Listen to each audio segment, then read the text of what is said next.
Going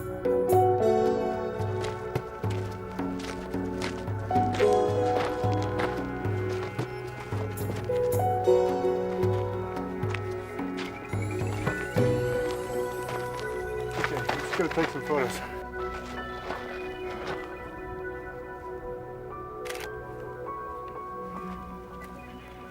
I guess you'd have to say that this would rate as one of the wonders of the world, and it would be more wonderful if all the tops of these pyramids were intact.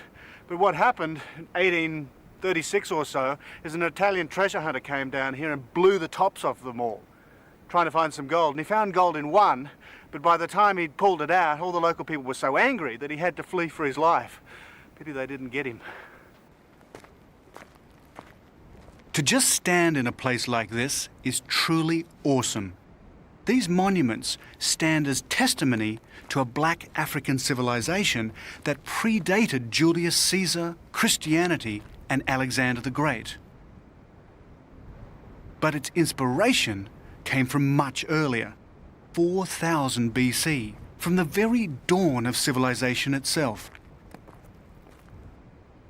Its culture became its own, its carving, its hieroglyphics, its architectural style. And after the 25th dynasty, it was to last another 1,000 years, only to be eclipsed by the arrival of Islam in 650 AD. But as I gaze at these ruined walls, I see graffiti of a more recent age, the scratchings of adventurers and Europeans.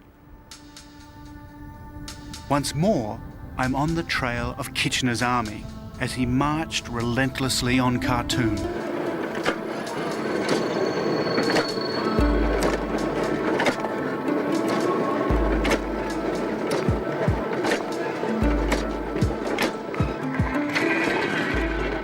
Almost a century ago, he built a military railway to supply his troops. This is part of that line.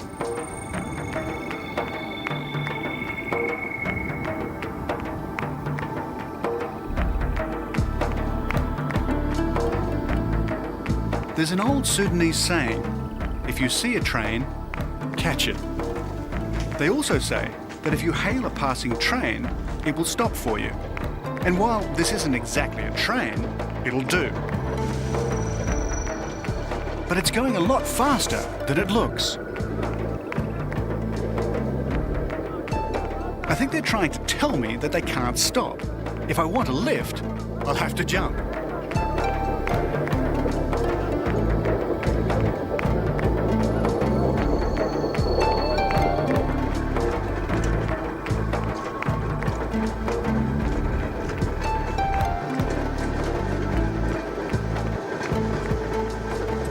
Great way to cruise into El Kadab.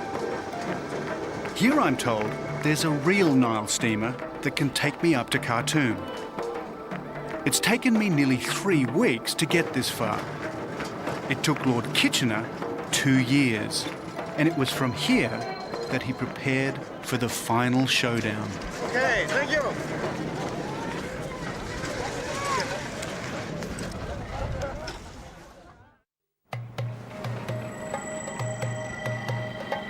At last, I get my chance to ride an old Sudanese Nile ferry. And what a wonderful way to travel down Africa's longest river. In 1898, it's how Lord Kitchener would have entered the city. And it's how I entered the city a century later. Back in 1898, a boat like this would have been bristling with guns. Kitchener used a flotilla of them to bombard Khartoum. And these guys' forebears would have been on the receiving end, pawns in a great political game beyond their control.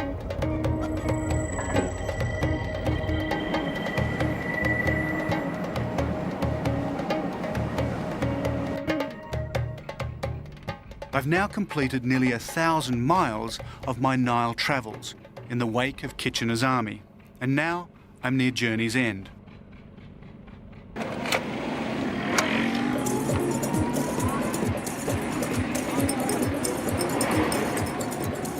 I want to make a small detour to witness a very special event. But first, my taxi driver has to fight his way through Khartoum's chaotic traffic.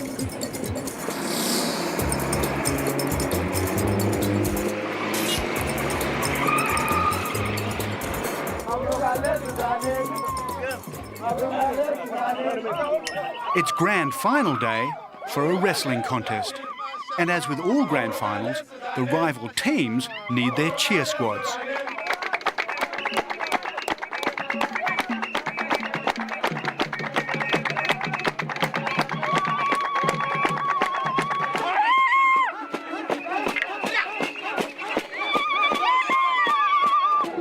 These are the legendary Nuba wrestlers. Not to be confused with Nubians, these proud fighters come from the Nuba Mountains south of Khartoum. And this is their traditional sport. The wrestlers cover themselves with ochre, and it's on.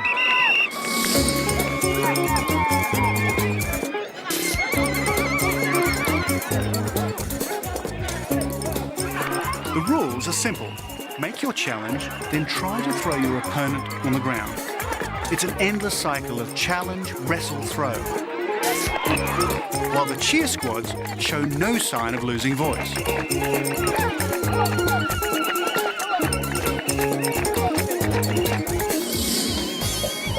While the Sudan's strict Islamic code officially disapproves of wrestling, it was this fighting spirit which the Mahdi drew on when he tried to forge his North African Islamic empire.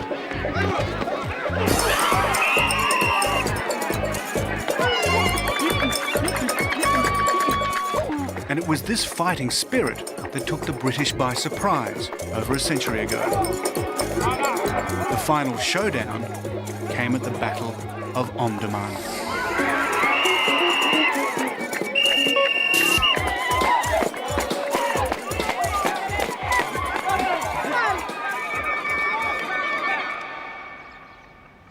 This is where the Dervish army dug in. And here they waited for the British and Egyptian troops to arrive. And when they did, it was a massacre. A medieval Dervish army against Kitchener's modern war machine. Can you imagine what it would have been like manning these defences for months and months on end while this enormous army advanced from the north? And then when it did arrive and Kitchener sailed his boat up the Nile and fired the first shot on the Mahdi's tomb, it was hardly Britain's finest hour. For 48 British dead, 25,000 martyrs lay dead or dying on this battlefield.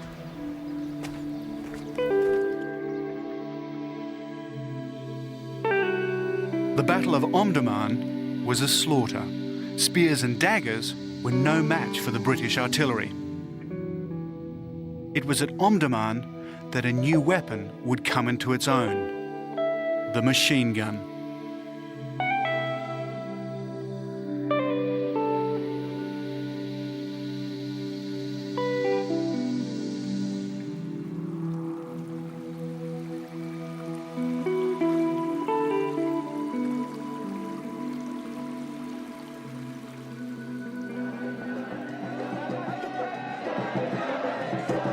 So today, perhaps it's not surprising that the Sudanese, like the Black Pharaohs before them, would wish to control their own destiny, just as the Islamic Messiah, the Mahdi, had tried to do over a century ago.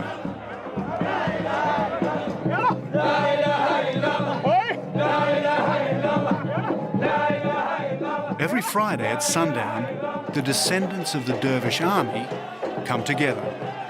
This was how they prepared for battle. Today, it's how they make contact with God.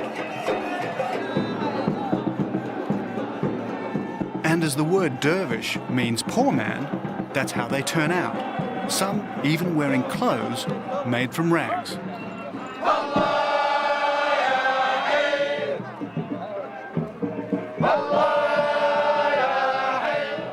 For them, this is a transport of the soul, taking them beyond their ordinary lives and giving them a glimpse of the life in the hereafter.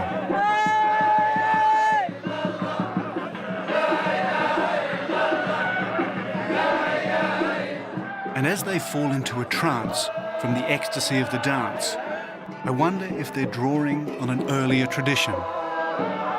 One day, they believe, another Messiah, another Mahdi, will be sent by God.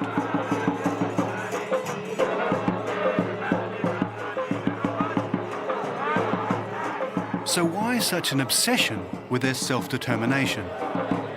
Maybe they look back to a time long ago, when under the mysterious Black Pharaohs, the Sudan briefly ruled an empire, which became the envy of the known world. Or maybe, after thousands of years of turmoil, they're sick of being pushed around.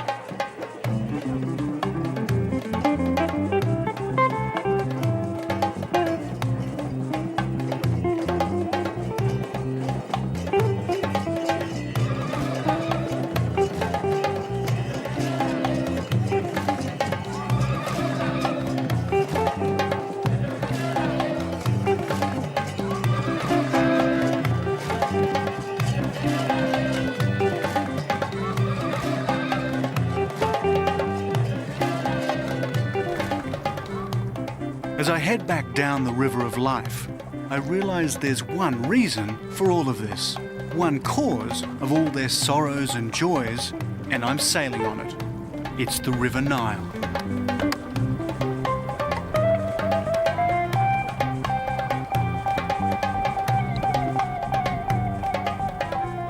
So I'll leave you with the words of a young British Army officer who fought at the Battle of Omdurman. His name was Winston Churchill, and he wrote of the Nile, "It is the life of this land through which it flows. Without the river, none would have started. Without it, none would have continued. Without it, none would have ever returned." They say that if you drink from the Nile, you'll return. One day, I shall return on another of my journeys to the ends of the earth.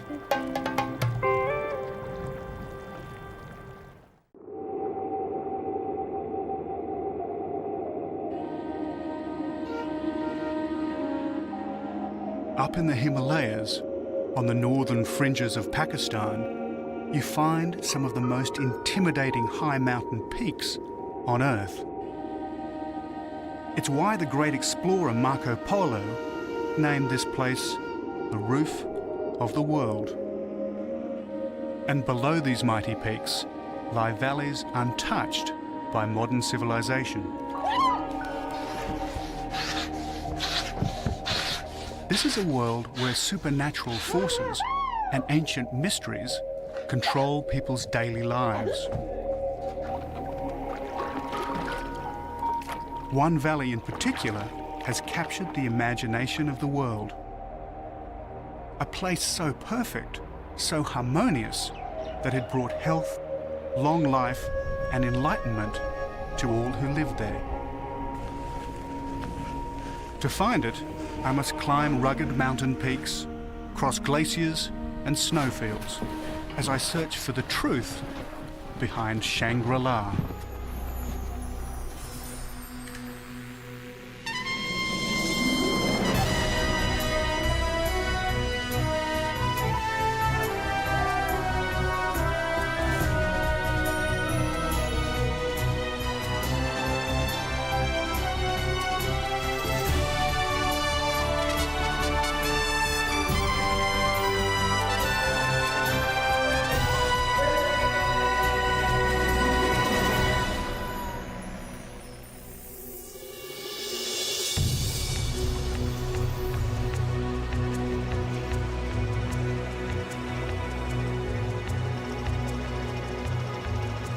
Hello, I'm David Adams, and this is the mighty Indus River. It flows from high in the Himalayas down across Pakistan, and up near its source there's supposed to be a place called Shangri-La.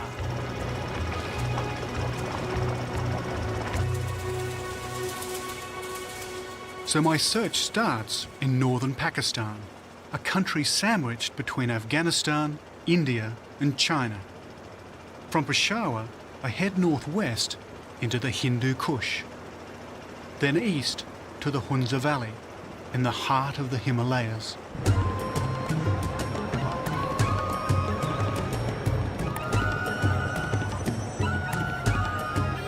Peshawar is a frontier city, and that's what its name means, frontier town.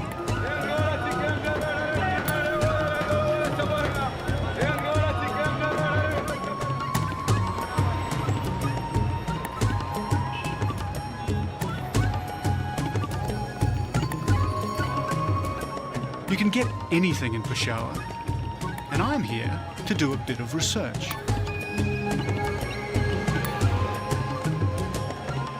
I'm looking for a book called Lost Horizon, a British novel that provides the inspiration for my journey. And in Peshawar, there's a shop that should surely stock books by British authors, the London Book Company.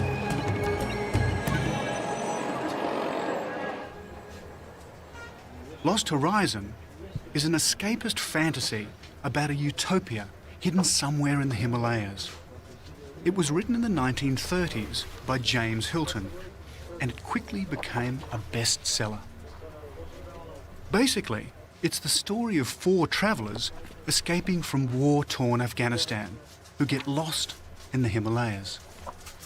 They're rescued and taken to a Buddhist monastery called Shangri-La. There, they find a modern-day utopia, a haven of peace and harmony, a place where people live to be over 200 years old. Their adventure starts in a plain high over the Himalayas.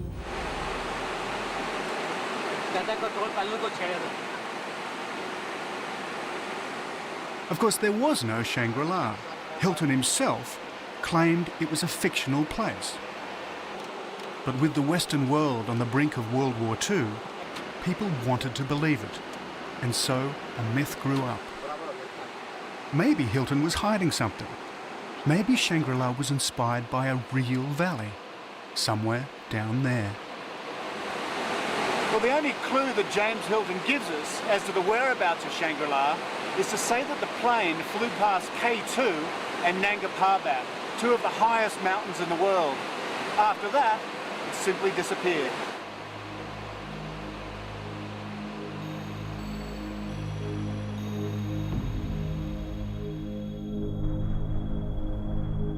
Nanga Parbat is a tantalising landmark, but for anyone who survived an aeroplane crash in the 1930s, the chances of survival up here would have been slim.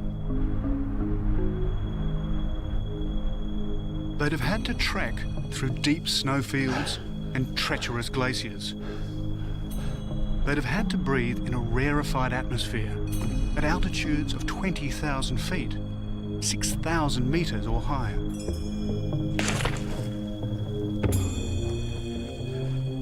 And then there are the crevasses, deep holes below the ice, ravines covered for centuries by ice and snow. From the left side. Yeah. Every footstep must be planned. Every footstep could be your last.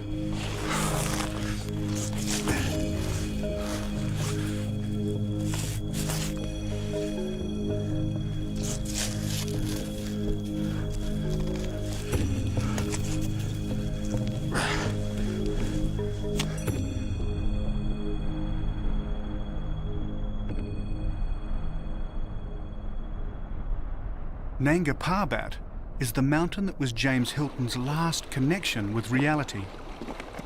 The place where the plane crash of Lost Horizon and the real world come together.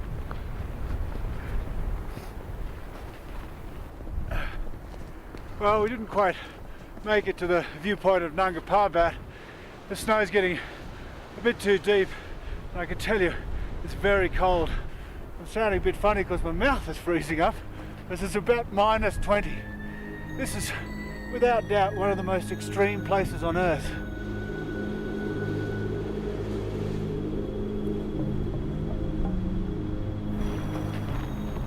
But despite these dreadful conditions, people have been coming here for centuries, looking for Shangri-La. The first was Alexander the Great. 2,500 years ago, his armies came in search of the Fountain of Youth.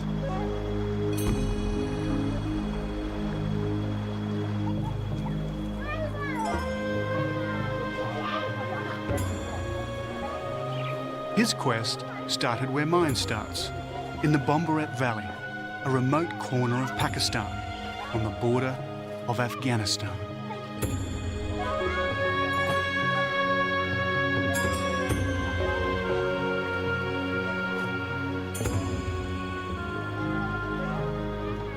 This is the home of a remote mountain tribe called the Kalash. It seems a very peaceful life here. Yeah. Before my guide Jinnah takes me to see the living Kalash, he takes me to see the dead. This is what's left of their graveyard, bones and coffins scattered by grave robbers and vandals. The reason? Pakistan is an all-Muslim country, and the Kalash are the last surviving non-Muslim minority. It's very old and it's broken. For 1,000 years, their Muslim overlords have called them kafirs, the non-believers. As a result, they are an oppressed people. This desecrated graveyard, just one example of their persecution. These were not Kalash people who took away the bones. No, Kalash don't take. They were Islamic people. Yeah. Once 80,000 of them lived in this valley. Today, there are barely 2,500.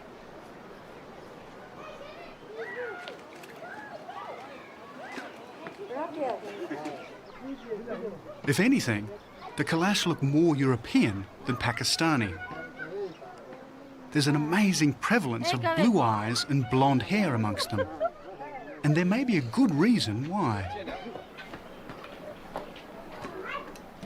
They say that even if Alexander the Great didn't find his Shangri-La, some of his soldiers did. They stayed on and intermarried with the Kalash, who still carry their genes. Not only that, but they're remarkably hospitable.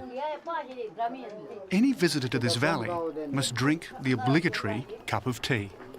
Thank you very much. So have you heard of the name Shangri-La? A place called, a mystical place called Shangri-La? Yeah, the name I know. The Shangri-La is a good place. The people say one. So do you think it's possible to find it? Shangri-La is very far. Far from here? Yeah. And I've got a long way to Yeah, travel. maybe it's in the Gilgit side, Yeah. somewhere. I think it's the special weather. Yeah? Yeah.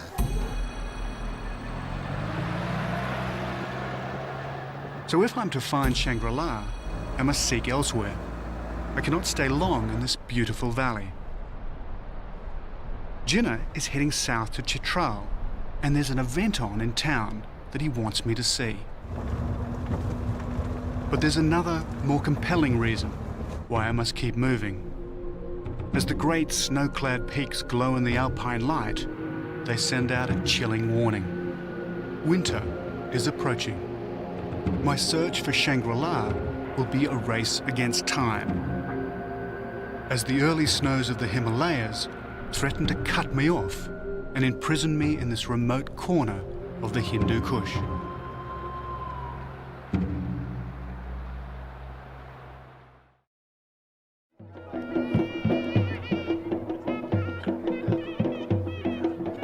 Every autumn, the wild horsemen of northwest Pakistan put their strength, courage, and horsemanship to the test.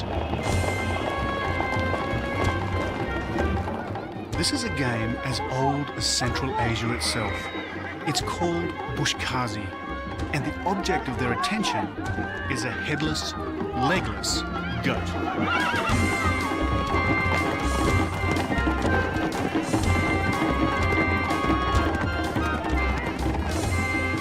I'm in the frontier town of Chitral, up near the Pakistan-Afghan border.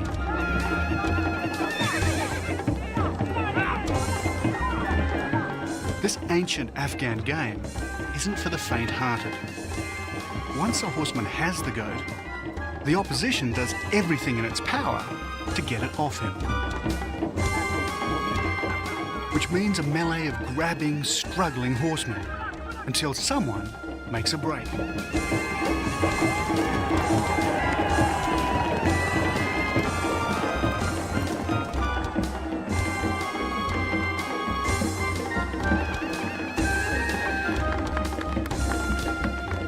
as I can see, there are few rules.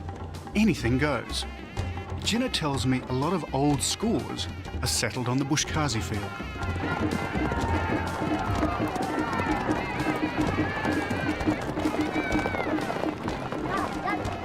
Bushkazi started as a practice for warriors to pick their wounded comrades from the field of battle. And new heroes are still created with every game.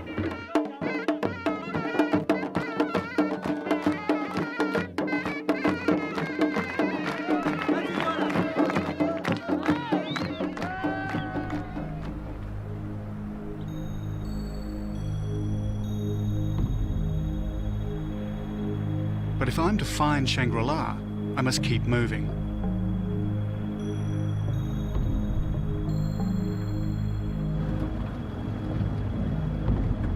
The first autumn snows are already falling, and there's only one road out of the Chitral Valley. Time to hitch a ride.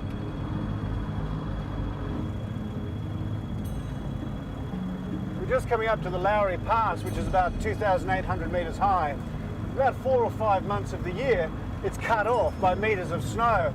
And that's what makes these valleys so separate from each other and why the cultures are so different, because you just can't travel for many months of the year. It should be open now, even though it's November and the snows have started to fall, but you just never know in this country if you can get through or not. I've now left the Hindu Kush, and I'm entering the Himalayas proper. My destination is the Swat Valley. That's if we ever get over this pass.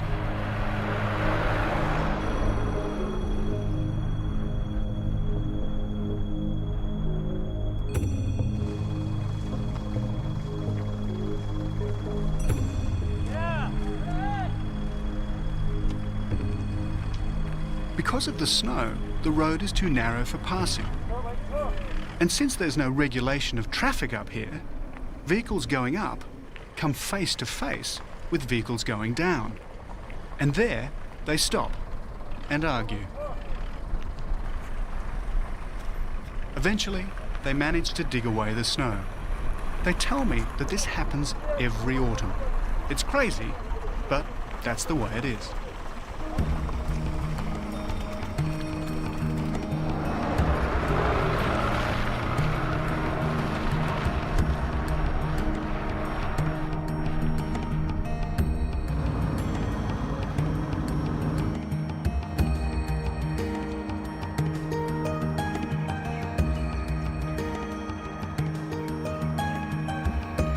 Well, we made it, but it was slow, nearly 8 hours to travel just 50 miles, or 80 kilometres.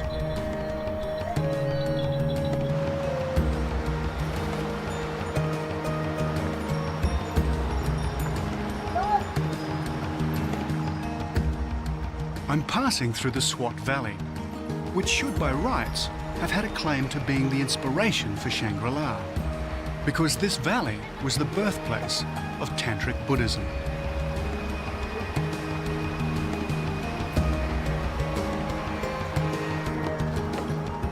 Not that long ago, there were over 1,400 Buddhist monasteries in this one valley alone.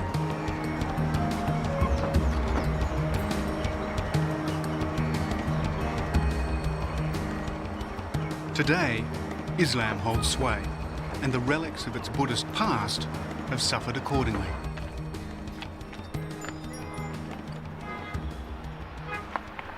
This is one of the sadder realities of this part of the world. This was once a Buddhist civilization, and these sculptures are all over the place. But sadly, because in Islam you can't portray a deity, they stone them, hence all the stones around here. It's one of the sadder things about this part of the world. Where once there was a peaceful Buddha's face, the icons of Western consumerism have been pasted.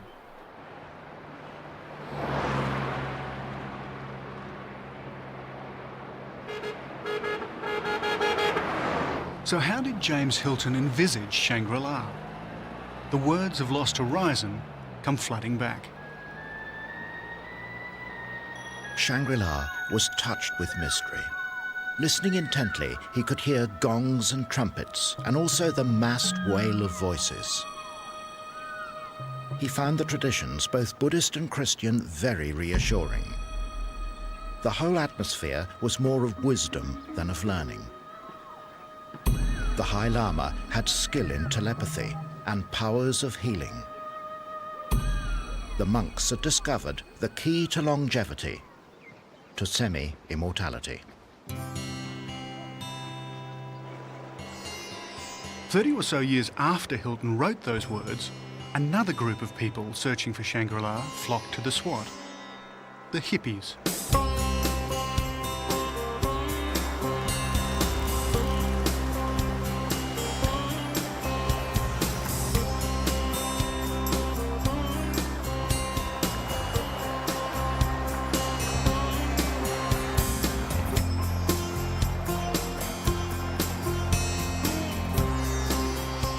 This was one of the stopping off points on the hippie trail, leading from San Francisco to Kathmandu.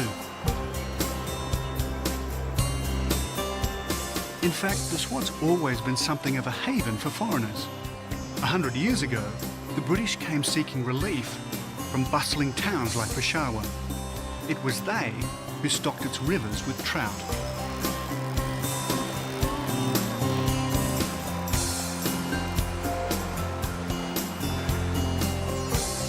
My companion Moambar Khan has benefited from both associations.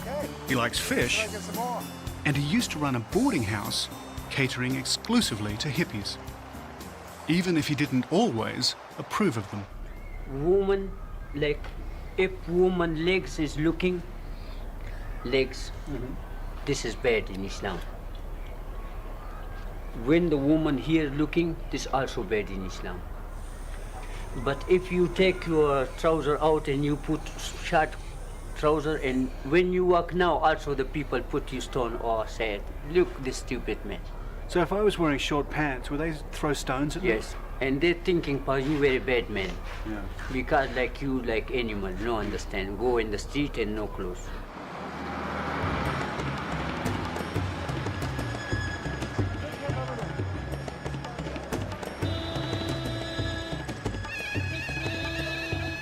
The hippies are long gone. Free love and Islam were never going to mix, nor were the guns. 2 valleys east of the Swat is the town of Bisham. No one bats an eyelid here as gunfire racks the streets.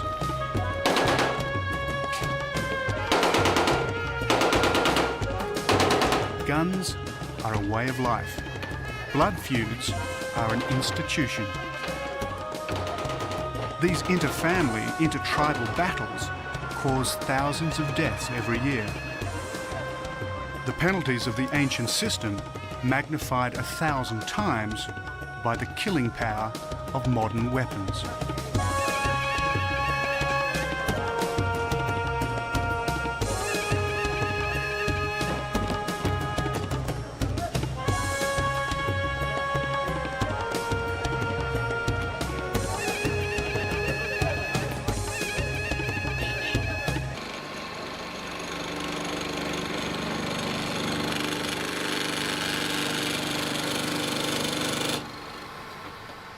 Machine guns, rifles, shotguns, pistols, all made right here, despite what the labels say. It says made in Italy here. Not made in Italy, made in Bisham. They make ammunition here too. It's estimated that 60% of all Pakistani men own a gun. In fact, more children will learn to use a gun here than will finish school. So, a valley that makes so many deadly weapons is hardly a place of harmony and boundless peace. Like the hippies, it's time for me to go. But my next stop is hardly Shangri-La either. I'm about to come face to face with the supernatural at a Pakistani exorcism.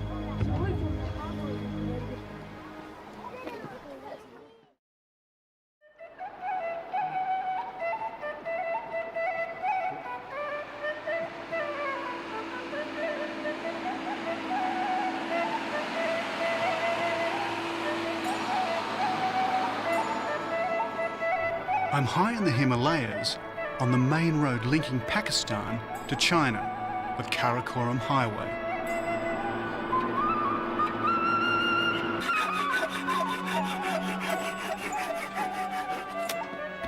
Each year in Pakistan, they hold a competition to see who's got the most beautifully painted truck. Trucking here is a family affair, and each family takes pride in making its truck more gaudy and highly decorated than the next.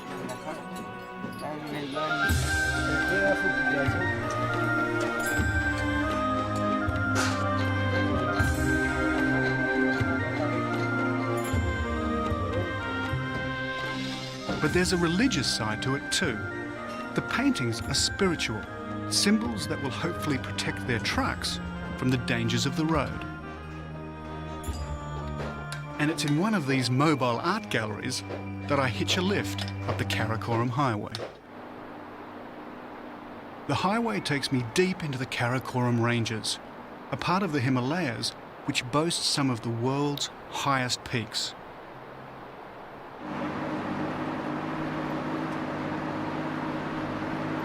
As we drive, I follow the valley of the Indus. In James Hilton's novel Lost Horizon, Shangri-La was supposed to be somewhere near the source of this great river.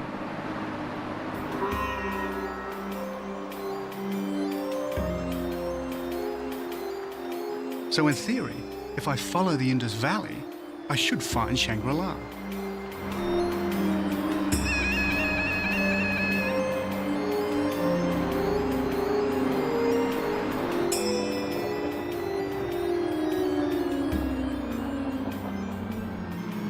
At the wheel is a Pathan. My travelling companion is also a Pathan, a member of another warlike tribe that lives up near the Afghan border. All across Pakistan, it's the Pathans who dominate the trucking industry. You are first to visit in this area? Yes, first time. I've travelled in Srinagar, in India, and also in Afghanistan, but not up here. Not up here. So do they think that if their truck is very beautiful, they will get more business? No, this is for not business. This is for For pride. For pride. Yes. But I've never seen anything like them. They're wonderful trucks. Yeah. I'm very comfortable up here too. Huh? Yeah, thanks. It's a good way to ride.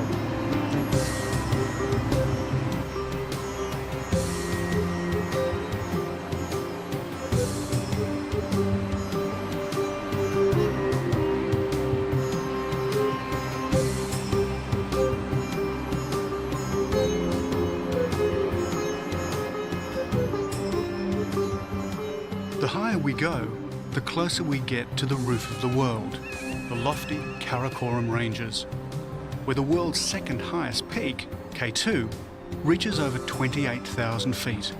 That's over 8,500 metres.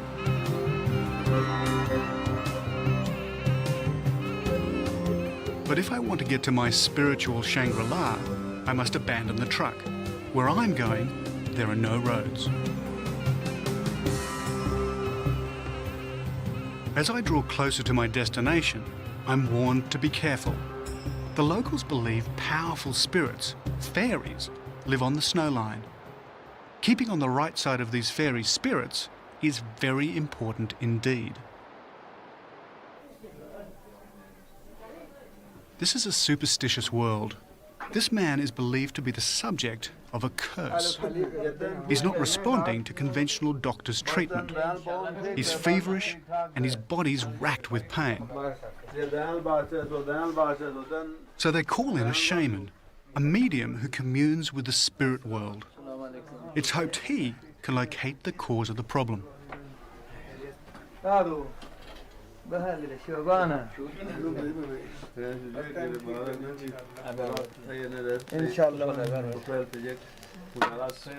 The shaman inhales smoke from smouldering juniper leaves.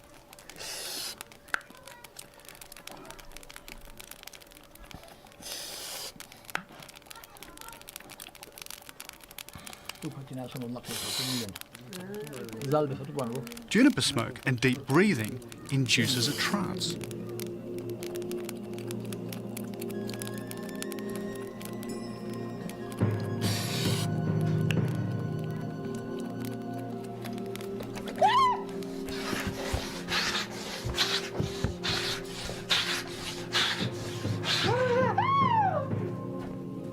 This seems almost theatrical, not real, but it's not to be taken lightly.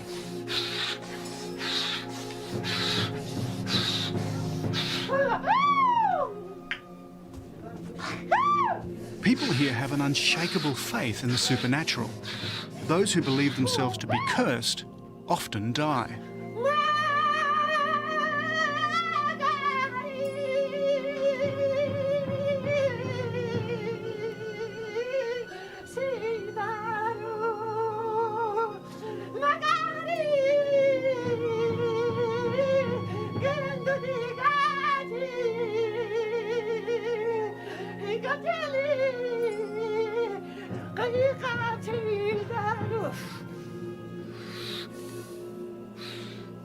All at once, the shaman runs outside.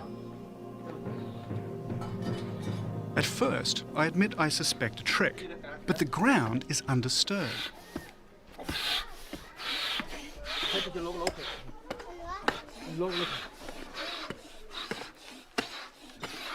I watch carefully. How does he know to dig here? Obviously, the shaman thinks there's something here causing the old man's disease.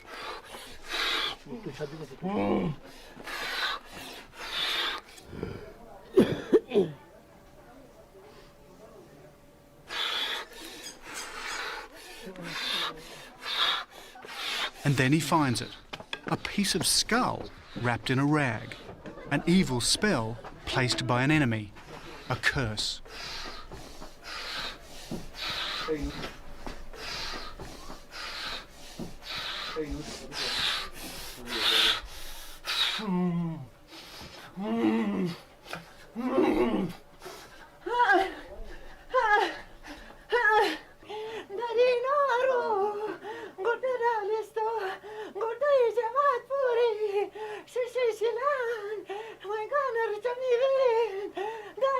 But the trance isn't over.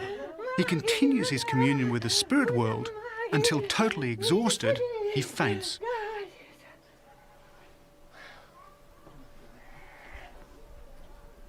I was told that a few days later, the old man started to show signs of recovery. As for the shaman, his job isn't over yet. Tomorrow, in an extraordinary public séance, he becomes a prophet for the whole village. Maybe through his otherworldly contacts, he can help me find my Shangri-La.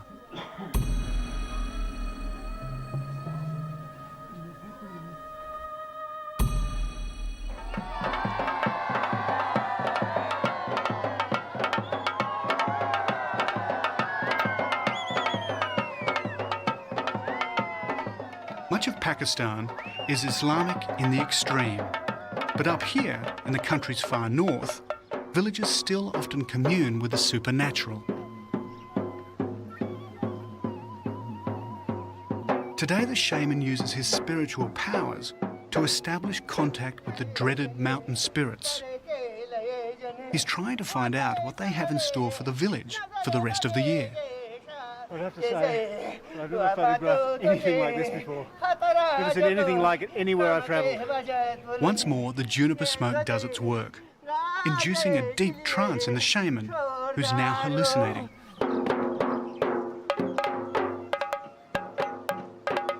In his ecstasy, he translates the fairy prophecy. If he looks sad, the news is bad.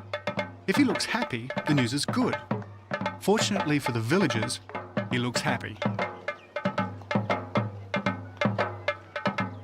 At pagan rituals like this, they slaughter a goat, and in a macabre twist, the shaman grabs it.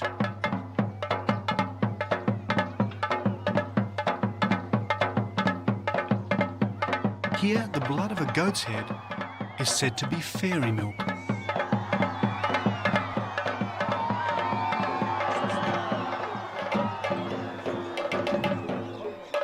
I had half a mind to ask the fairies through the shaman if they could help me find Shangri-La, but I guess this was their reply.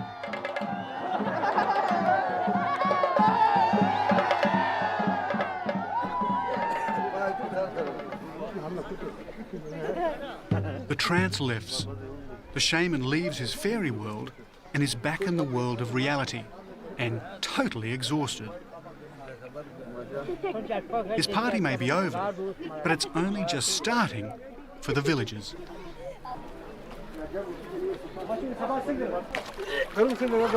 As he washes the blood from his face, they celebrate the fairy message. It'll be a good season and a prosperous year for the farmers of this valley.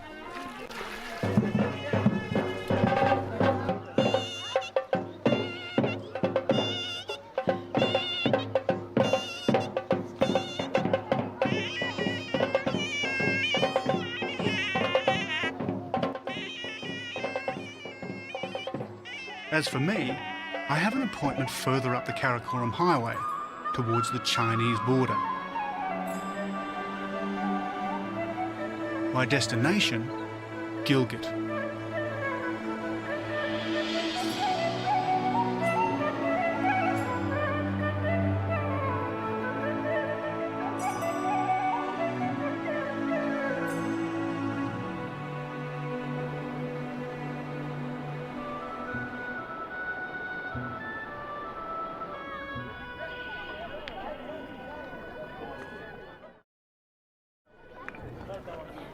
Gilgit is a town little known outside Pakistan. However, to the locals, it's known as the home of a game which has become associated throughout the world with the rich and famous. Polo. Oh, I know. I'm just, I like to get a horse to know me before I get on him. He smells me and he knows me. It's good. Let's just take these down a bit. But you don't have to be rich to play polo in Gilgit. You just have to be a good rider. And while I've ridden horses all my life, I've never played polo.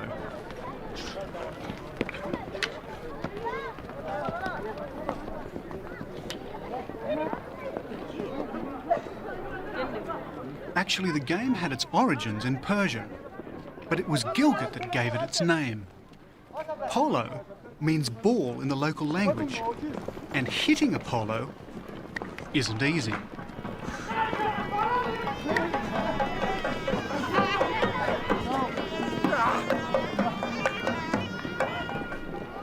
Back in the days of the Raj, when the British Army was here, the cavalry officers were captivated by this game. That's how polo travelled to England, and then on to the rest of the world.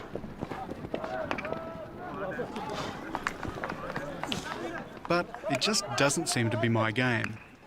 And it didn't get any better. These guys are just brilliant riders. Come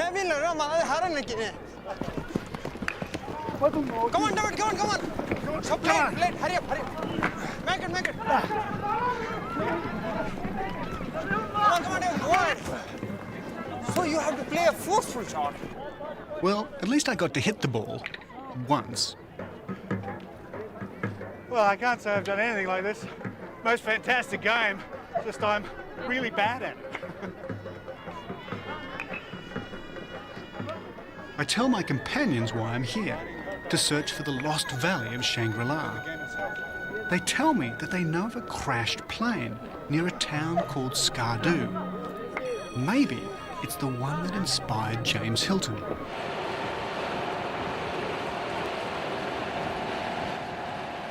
According to Hilton's novel Lost Horizon, Shangri-La was supposed to be near the headwaters of the Indus River. It's also supposed to be somewhere not too far from the mountain Nanga Parbat.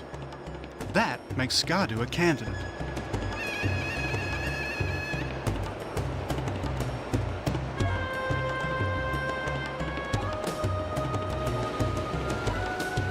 But this hardly looks like paradise on Earth. The Upper Indus Valley is one of the most barren places I've ever seen. It's also Kashmir, disputed territory, land claimed by both India and Pakistan. A war zone is an unlikely setting for Shangri-La.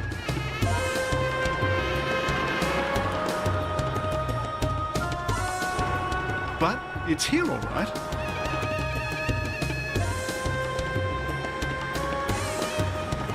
It's a 1970s theme resort. And it's where I'm staying.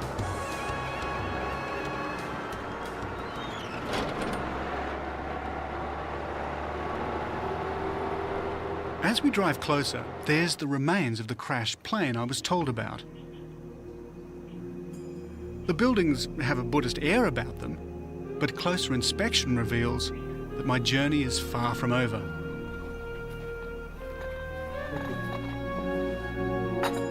An out-of-season tourist facility, cashing in on the Lost Horizon myth, might be someone's idea of Shangri-La, but it's hardly mine.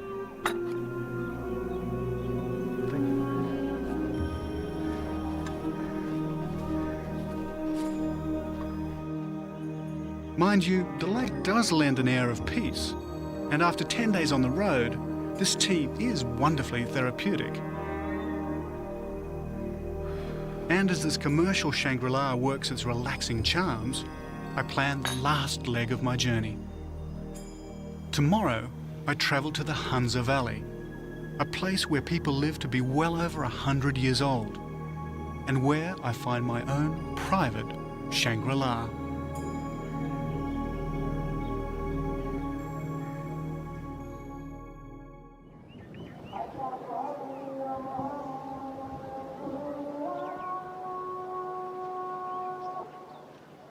Hidden deep in North Pakistan, not far from the world's second highest peak, K2, is Skardu. This remote town is a mecca for climbers. This is where they hire camping and rock climbing equipment before attempting some of the world's highest mountains. And it's not far from here that I hope to find the inspiration for the mythical valley of Shangri-La. I've travelled more than 500 miles from Peshawar on the Pakistan-Afghan border. From Skardu, I head north towards the Chinese border, where I enter the Hunza Valley.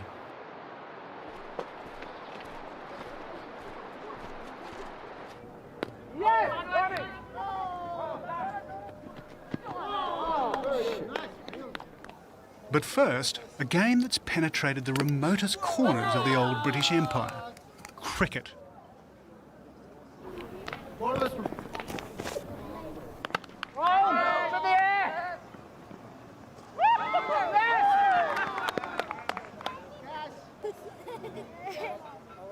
The crew and I are challenged to a match: Australia versus Pakistan.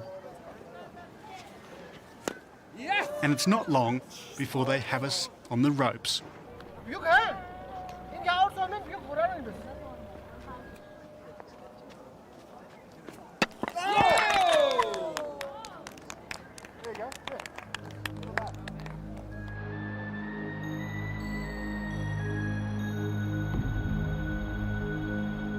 Back in the days when the British Army ruled India and what's now Pakistan, this was literally the ends of the earth. Or the earth as the British knew it some 70 years ago. Below this fort's walls was the known world: cities, order, civilization. Beyond was the great unknown, the setting for James Hilton's Lost Horizon.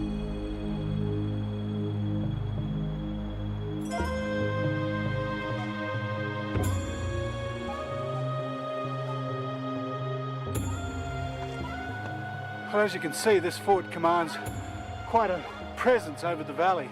These were actually the last bastions of the British. Beyond here, it was unknown. And when James Hilton wrote his book in the 1930s, if anybody travelled even this far, it was eminently possible that a place like Shangri-La could exist, because no one knew what lay beyond.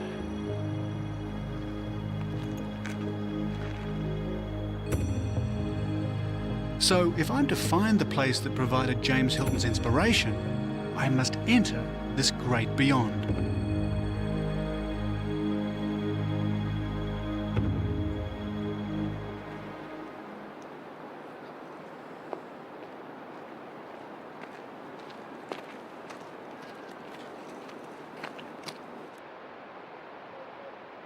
The Hunza Valley is on the other side of these ranges.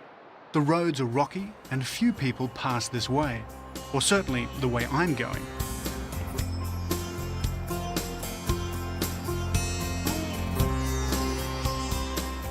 And as I enter the valley, I immediately get a sense of the timelessness I'm looking for.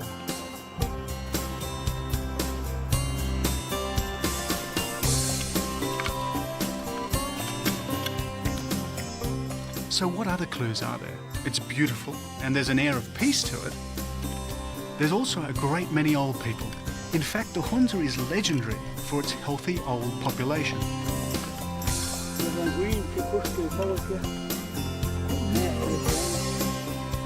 It's said that up here, people regularly live well past 100 years of age, if not older.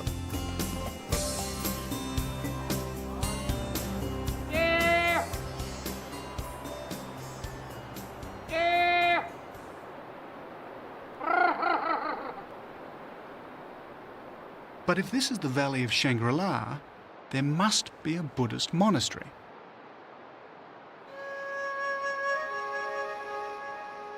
And there it is. At the head of the valley sits a building with a distinctly Buddhist look. A building that fits the description of Shangri-La better than any I'd seen anywhere in the Himalayas. Seeing it first, it was indeed a strange and half-incredible sight. A group of pavilions clung to the mountainside with the chance delicacy of flower petals impaled upon a crag. An austere emotion carried the eye upward to the grey rock bastion above. Under the pavilion-like features of this ancient building, I enter, unsure as to what I'll find. Is this a place of enlightenment? Could it be a place that once entered, you never want to leave?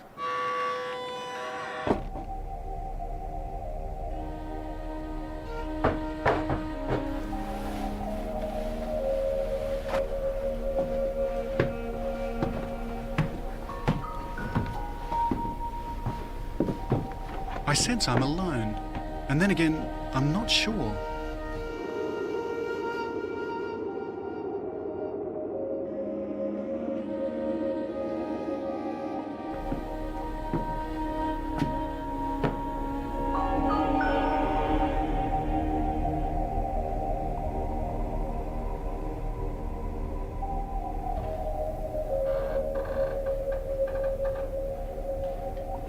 As I travelled through the narrow corridors and caught glimpses of vistas that showed how beautiful the valley was, I felt that it may well be the place that inspired Shangri-La.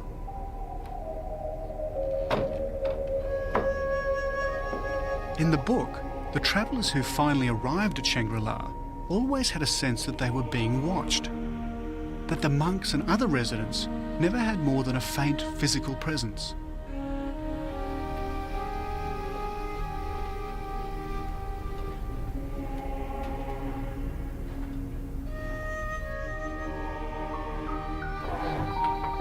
As I wander the corridors and rooms of this strange, deserted building, I too get a faint sense of the people who once lived here.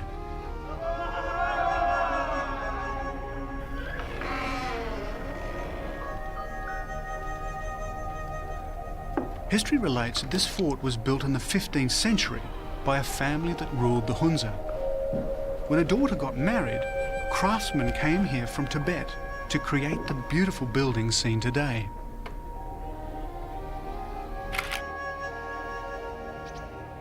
So perhaps that explains this building that's more fort than monastery. But the question remains, was this the inspiration for James Hilton's fantasy called Shangri-La?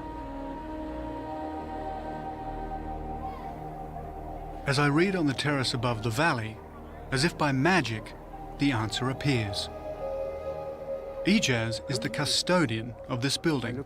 He's lived in the Hunza all his life. If anyone knows of its links to the Shangri-La myth, surely he does. Before the arrival of British, this was an independent kingdom. Finally, the British were fearing of a possible Russian movement through this valley down to India. That is why we had a battle with British troops in December 1891. And so what happened after the British came? Did it change? No, until 1938.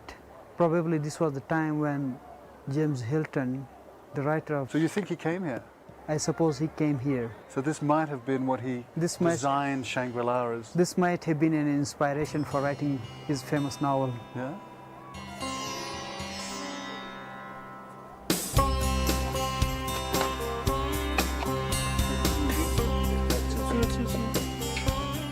Ijaz may believe that James Hilton could have come here, but I'm not so sure. Though, it doesn't matter either way.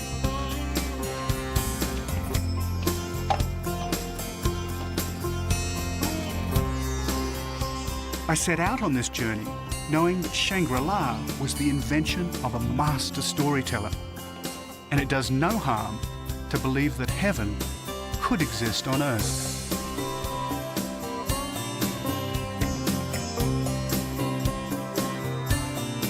James Hilton believed each of us needed a place like Shangri-La to escape to, even if only in our imagination, a place of hope, a safe haven from the rigours of the world.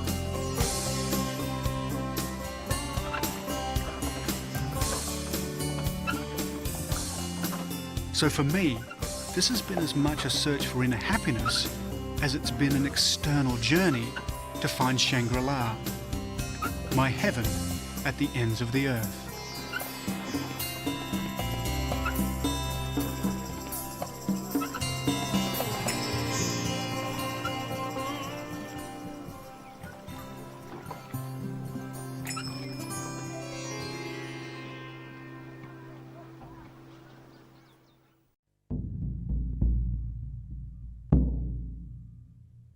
South America. For 500 years, a warrior people ruled over Peru and beyond.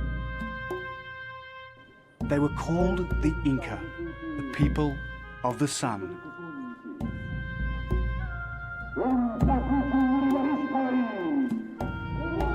They built great cities like Machu Picchu, where they worshipped the sun and sacrificed virgins to their gods.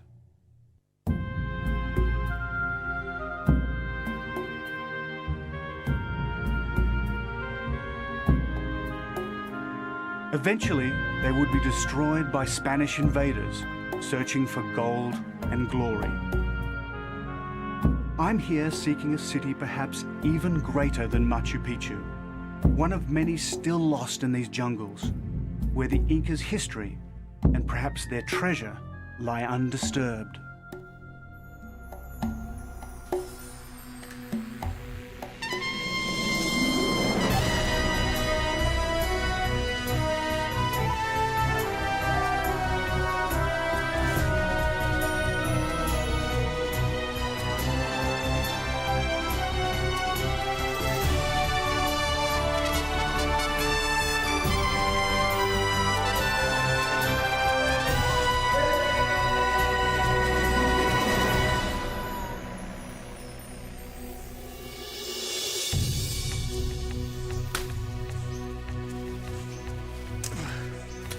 Hi, I'm David Adams, and this is the remote cloud forest of the Peruvian ranges.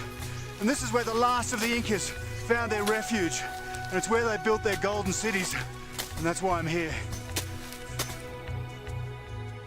Because hidden somewhere in this jungle vastness, legend says there are cities still waiting to be found. Cities never sacked by the Spanish. Cities that may conceal hidden Inca treasure, or even the holy grail of the Inca Empire, the great golden disk of the sun. Bueno, Aurelio, aquí es el plan. ¿Recuerdes el camino Inca? Meet Gary Ziegler, an archaeologist, and someone I've come halfway around the world to meet. Gary's devoted his life to exploring Peru's jungle. If I'm to have any chance of finding a lost city, it's going to be with Gary's help. We found this wonderful major Inca road, and these Inca roads always go somewhere, so it's a good place to look for ruins. How are you sure that no one else has been up there? Well, there's nothing recorded on maps, so there's a really good chance that that no one's been up there. That's great. But I'm pretty sure that we're going to find something significant up there. The Vilcabamba, the Incas' final refuge, the place from which they waged war on the Spanish, and where they built their lost cities. To get there, I plan to head through this sacred valley, down the Urubamba River, before arriving at the very edge of the Amazon basin. But my journey starts in the old Inca capital, Cusco.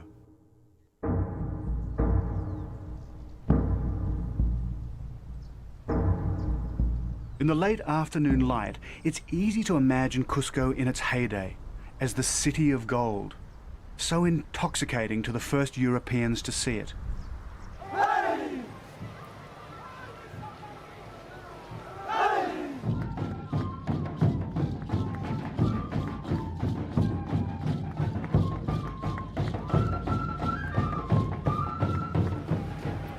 Right now, it's midwinter in the southern hemisphere. Time for Inti Raymi, the Festival of the Sun, the oldest surviving Inca celebration, a vital link to Peru's past.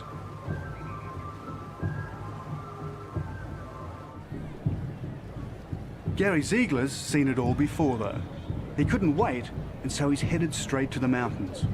But I plan to take my time and get a feel for the people whose past I'm seeking. The sun set many years ago on the Inca Empire, but something of the spirit of the Incas lives on in music and dance. It's here in the people.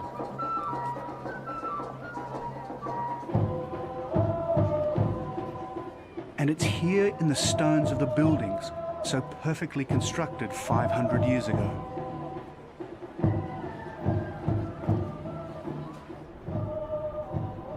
The sun was the Incas' supreme god, and the temples they built to worship it in were among the greatest pre-industrial buildings in the Americas.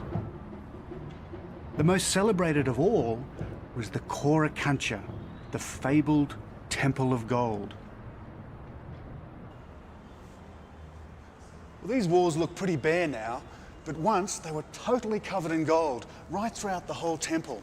And there were golden llamas and golden idols in these recesses, the like of which the world had never seen. In fact, the only 3 Europeans ever to see them were the ones who discovered them, and they also took most of it away. Part of what they took included 700 sheets of gold. Each one weighed 4.5 pounds. But the only thing they didn't take was the great golden disc of the sun. But someone did take it, because by the time the Spanish returned to get it, it was gone.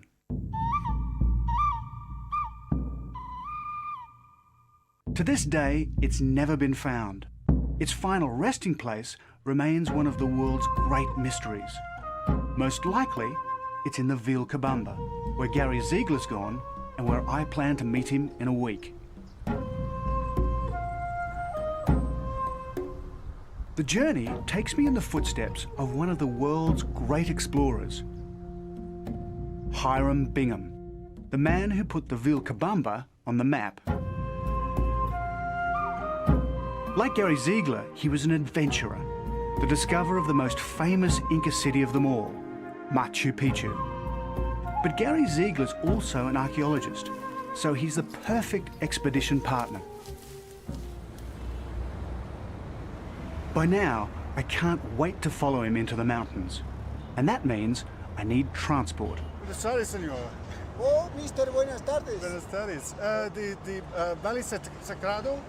¿A dónde quiere usted viajar? A typical way of getting from place to place in Peru is by buying a seat on a truck. 150. 150. Okay, fantastic. Correcto. Very Muy good. bien. So for 150 soles, about 40 bucks, I have the doubtful honor of squeezing in for a long, slow ride. Vamos a prender el carro. It's a wind-up. Sí. The driver is Don Tieflo. His offsider, Ephraim. I think this is it's all about technique, this sort of thing. Ya, Yeah? ahícito. I think it's like a sweet spot somewhere.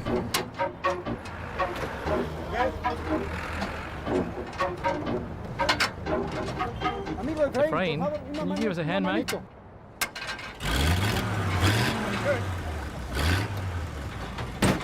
This may be one of the oldest trucks on the road, but no one knows that road better than Don Tieflo and Ephraim.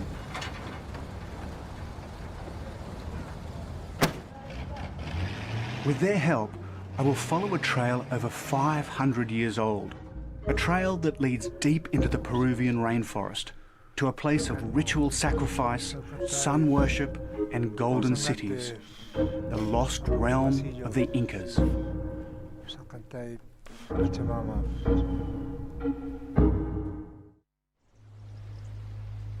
The Incas believed they were the children of the sun, born on an island in Lake Titicaca. This was their Garden of Eden, the place where it all began.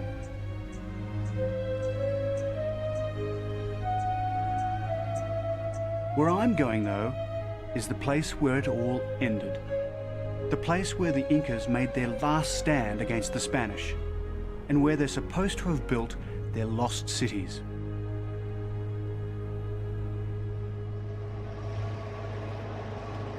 The Incas ruled over the largest empire since the Romans. And like the Romans, they built an elaborate network of roads, stretching from the equator halfway to the South Pole, and crisscrossing the continent from the Amazon all the way to the Pacific. This is a lookout area overlooking Taray. Very steep, all the way down. Don Tieflo might be right about keeping your eyes on the road, but sometimes it's easier said than done, because there isn't much of a road to keep your eye on.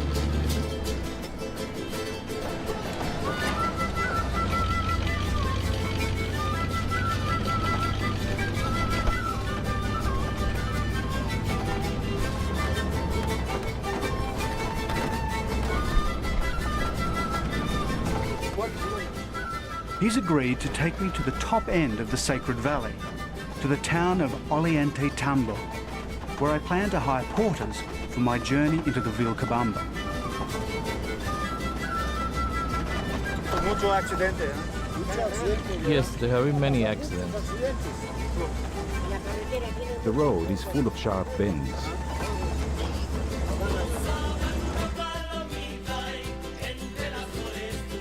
His friends call him El Rey de la Carretera, the king of the road. He's been hauling wool and corn back and forth between Cusco and the Sacred Valley for over 50 years, and probably in the same truck.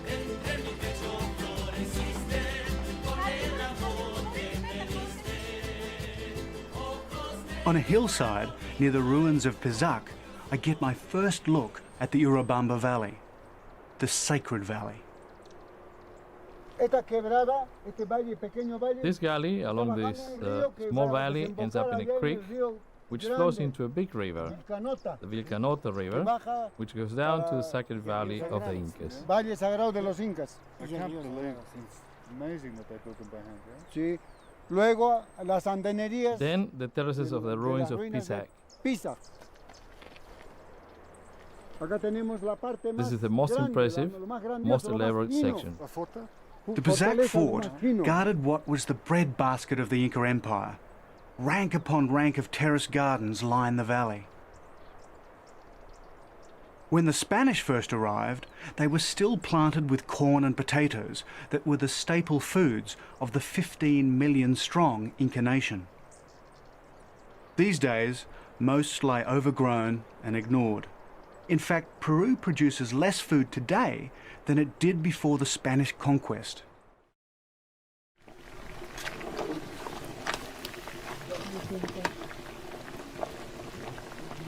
One of the many advantages of travelling with a veteran truck driver like Don Tieflo is that he knows all the best truck stops. There's nothing like a good typical dish of cracklings after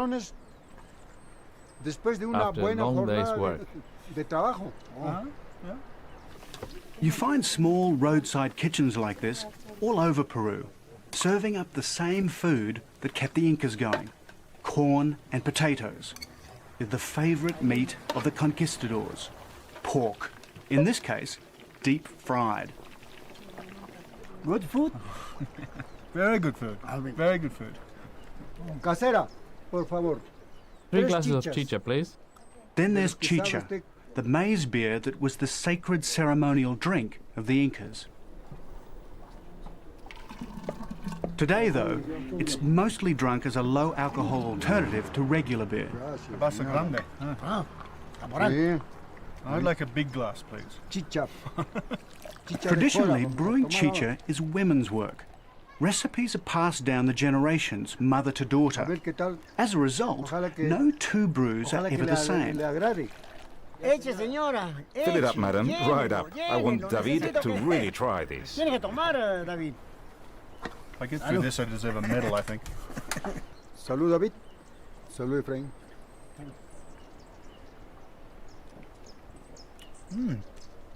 That's actually very good. But they do all have three things in common: maize, water, and a magic ingredient. La chicha la preparan con jora y las mujeres mastican un poco y ¡ta! Para que fermente. No. Sí. What he's just told me is this stuff is prepared by basically women chewing the corn up in their mouths and then spitting it into a barrel, and then it ferments. It doesn't taste as good as I thought it did. No, Oye, ya pues toma. Toma, pues este hombre.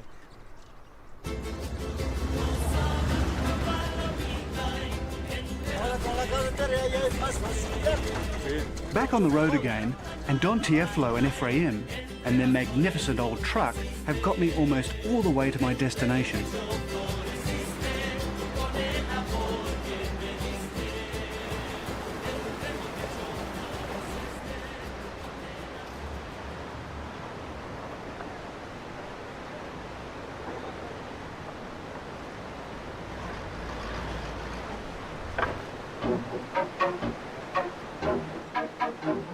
Of all places to stall in the Sacred Valley, this is probably the worst. Impossible to get off the bridge and impassable for traffic. And hand cranking this thing was never easy. For anyone. Crank it up faster, David. The Incas didn't have truck gods, of course. In fact, they didn't use wheeled transport at all. But if they had, I would have offered up a short prayer right now.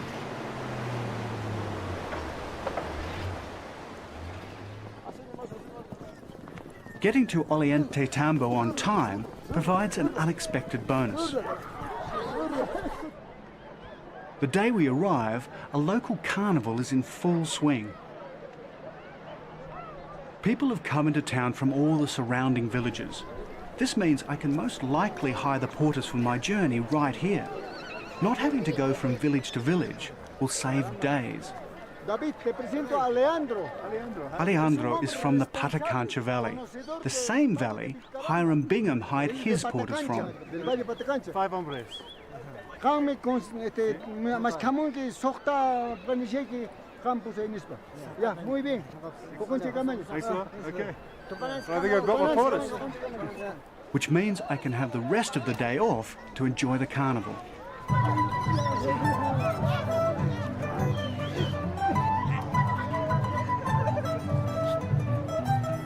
One of Peru's links to its past is the traditional dress of the Andean women. The hats, heavy petticoats and plaited hair are not Peruvian at all. It's a dress code imposed on them in the 18th century by Charles III of Spain. Back then, he ordered all his colonial subjects to dress in imitation of the Spanish peasantry of the day. 250 years later, most of them still do. The main event is a competition where riders try to grab a corn cob suspended on a rope. The idea is simple enough, but like trying to start Don Tieflo's truck, it's not as easy as you might think.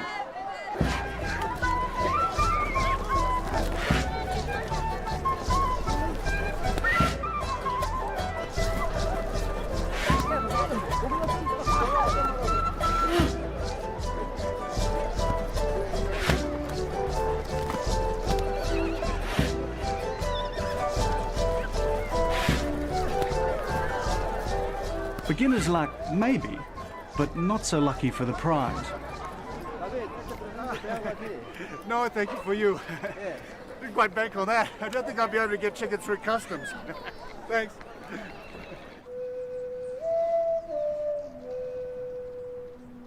The Incas not only worshipped the sun, they also celebrated the natural world, thunder and lightning, the mountains, lakes and rivers. The Urubamba River is one of the Incas' most sacred. And when you see it at its mighty, thundering wildest, it's easy to understand why.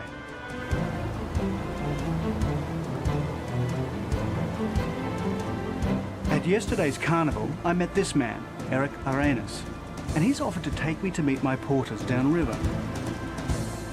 It's a 9-hour walk to our rendezvous point, or about 90 minutes by river.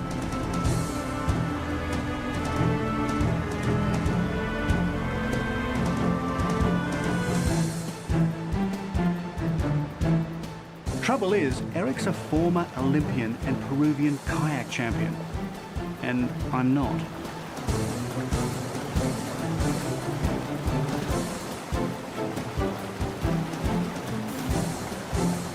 This is as good as whitewater kayaking gets, and as dangerous.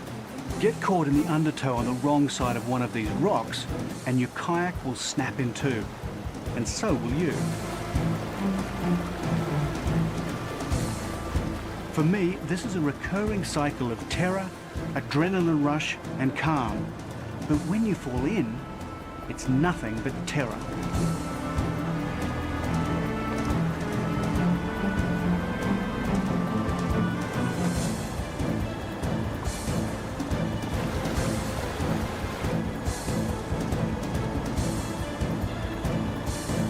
Time slows down, directions get confused.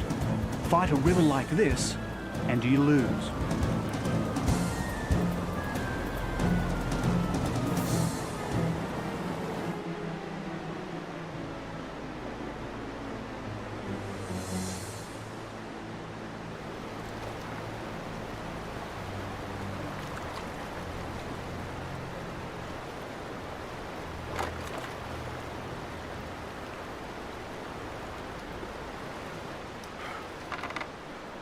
Well, I've been out of my depth there, but at least I'm here.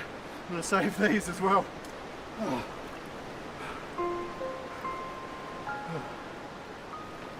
Rest can come later though. Tomorrow I climb to the roof of the Andes and find the first clues pointing to a place that's remained hidden from the world for over 400 years.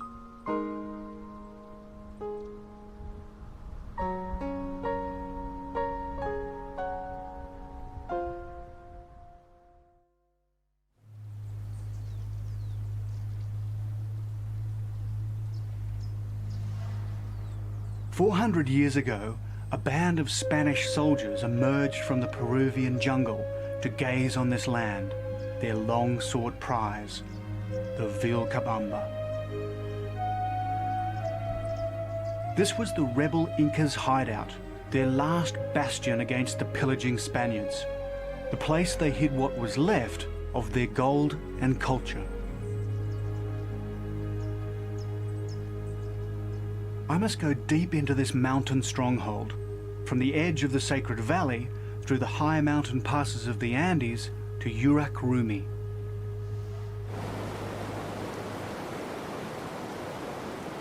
I'd left the river unexpectedly early, but luckily it's only a short walk to my rendezvous point.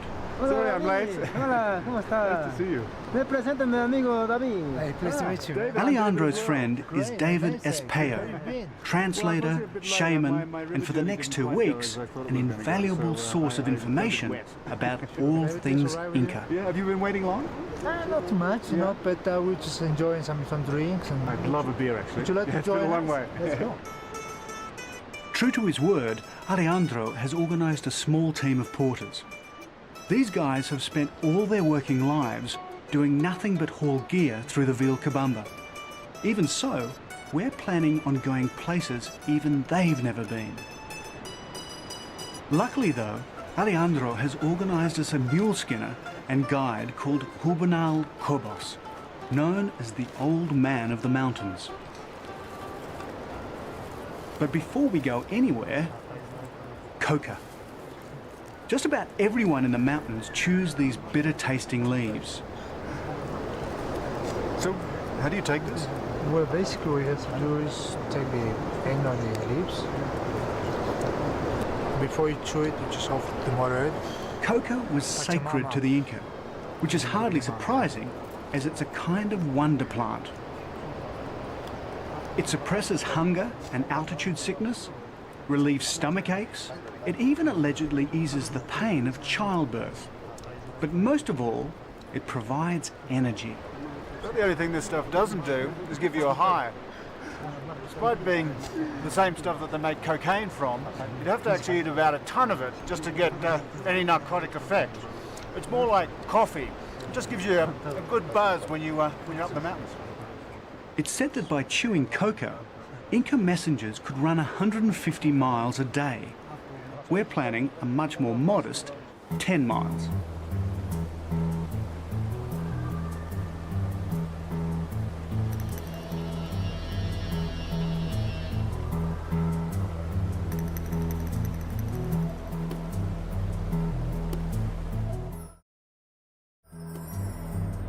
Legend has it that the Vilcabamba was where the Inca hid their treasure, and it's easy to understand why.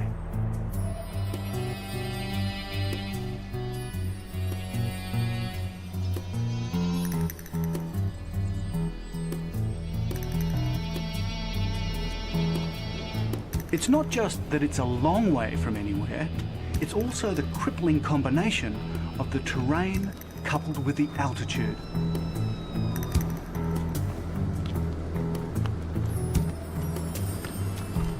What's normally a 10-minute stroll at sea level becomes an hour-long haul at this height.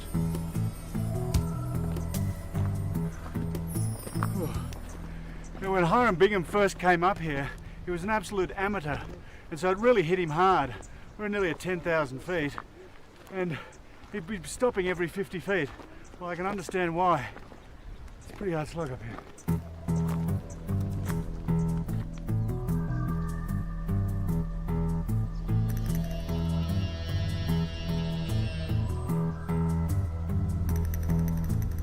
10,000 feet, 3,000 meters. Doesn't matter which system you use, when you start getting this high, it's hard going in anyone's language.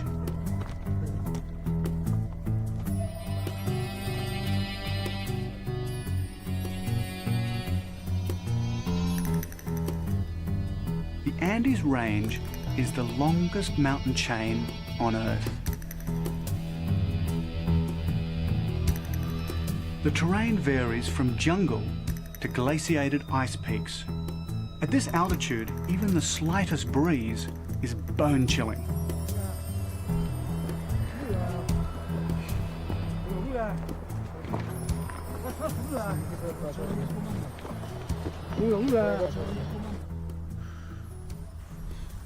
That's good cold up here, you know? You know, we have a saying here in the Andes. Yeah, what?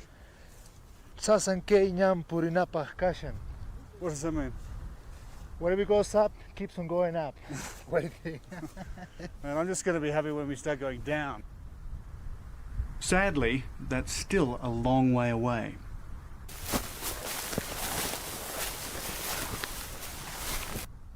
Every now and then, though, we do get to a ridgetop, and the terrain flattens out for a short stretch of pampas. What's so exhausting when you get up here onto the pampas after climbing up, we're about 12,000 here, is that it's swampland, sinkholes, and it's just exhausting walking through this mud, and there's mosquitoes everywhere.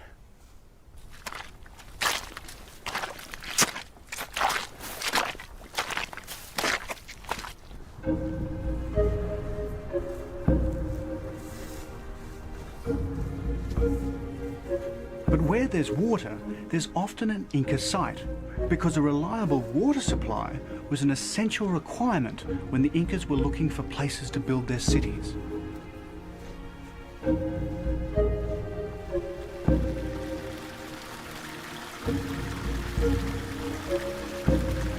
On the late afternoon of the 9th of August 1911, Hiram Bingham came across this Inca watercourse. As soon as he saw it, he knew he was near a significant site. And this was it, Urak Rumi, the White Rock, known to the Inca as the House of the Rising Sun. Well, there's not much of a house left these days. And the White Rock is more of a black rock because of the lichen covering it.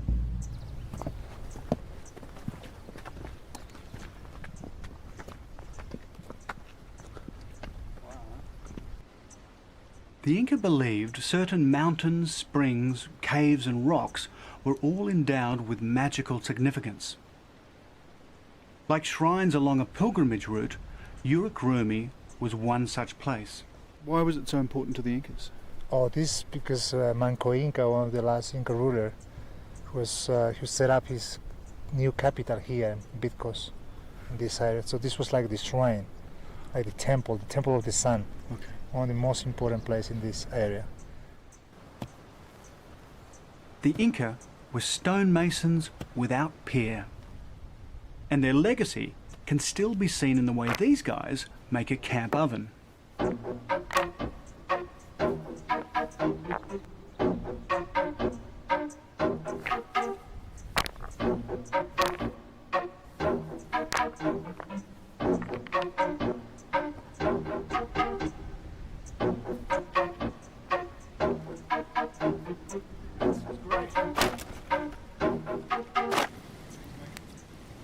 The idea is to light a fire inside, heat the rocks until they're ready to explode, then throw in your potatoes, collapse the stones and put on your meat. Cover it all over and then let it cook for an hour or so.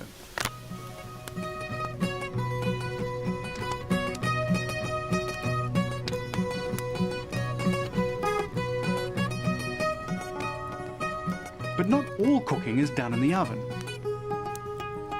Spit roasting is the preferred way of preparing the most traditional of all Andean meats, guinea pig.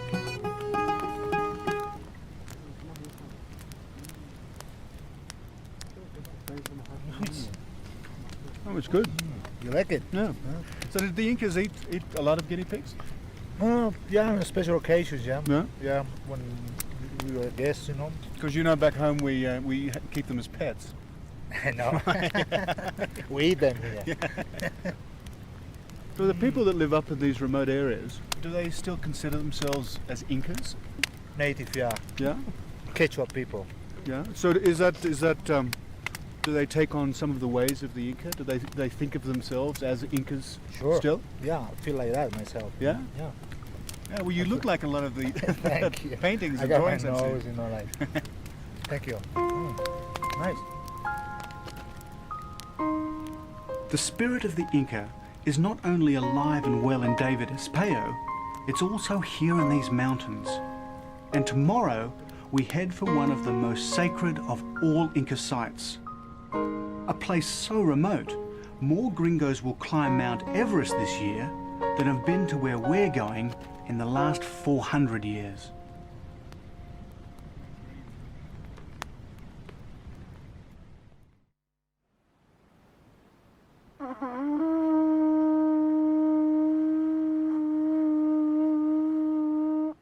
High on a mountain plateau in the Peruvian Andes, a ceremony to greet the dawn, unchanged since the time of the Inca.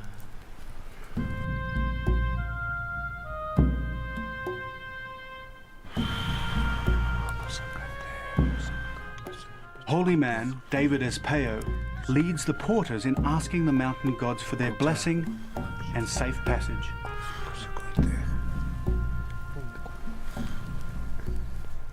Today we must climb to one of the most sacred of all sites in the Vilcabamba, inscreva-se. But first, we present gifts to the mountains, and the nature of our destination demands only the most powerful offerings. A piece of guinea pig skull llama fetuses, amulets in the shape of humans, and herbal alcohol. Its potency is increased by being offered in a shell carried to the mountains all the way from sea level.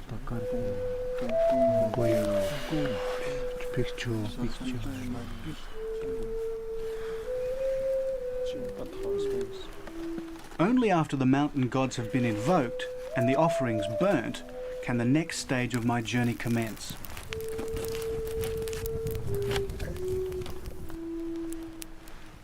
Pachamama.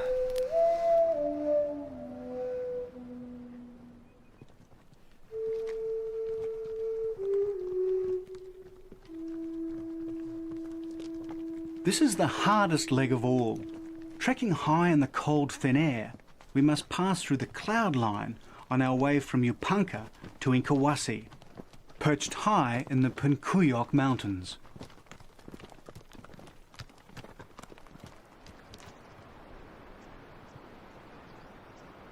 Yupanka is where we agreed to meet archaeologist Gary Ziegler.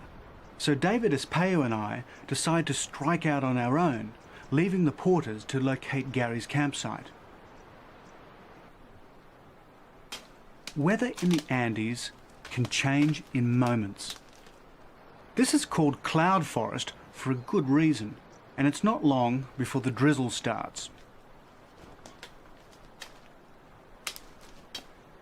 They may have been among the greatest road builders of all time, but maintenance in the Andes seems to have died out with the last Inca.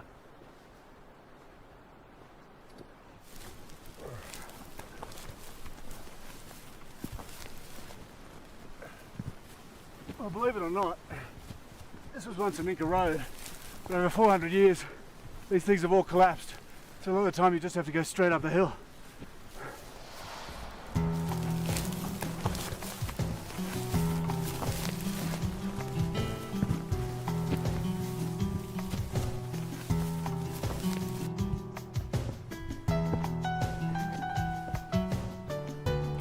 The Inca also ripped up many of the Vilcabamba's roads and pathways so the Spanish couldn't follow them, especially if they led to an important place like inscreva-se.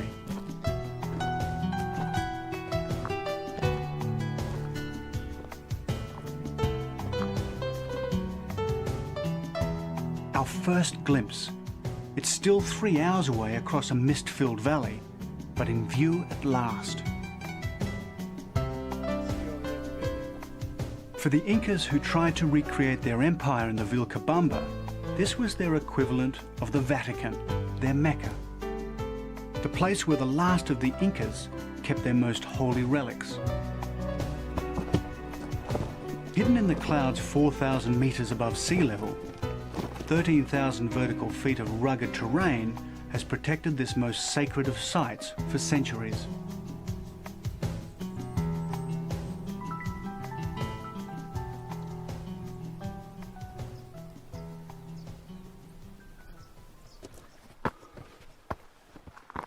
Even when you're almost there, climbing the carved steps leading to the top of the ridge is equivalent to taking the stairs to the top of the Empire State Building.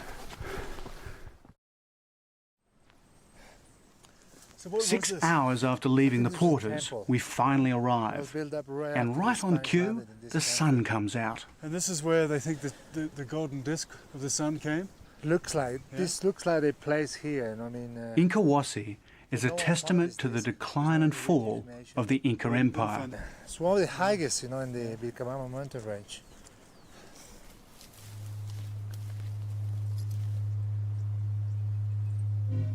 For nearly 500 years, the Incas had ruled most of South America from Cusco, the richest and most fabulous city of the Americas.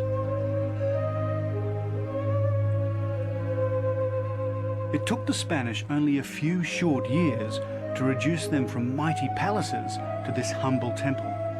But at least it remained undisturbed. The conquistadors never got here.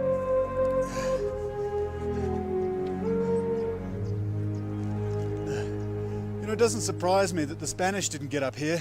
Their horses couldn't have walked up, and with all that body armor, it would have been impossible. It also doesn't surprise me that Bingham didn't get up here, because it really is a hell of a hike. What is surprising is that the Incas got up here at all and built this place.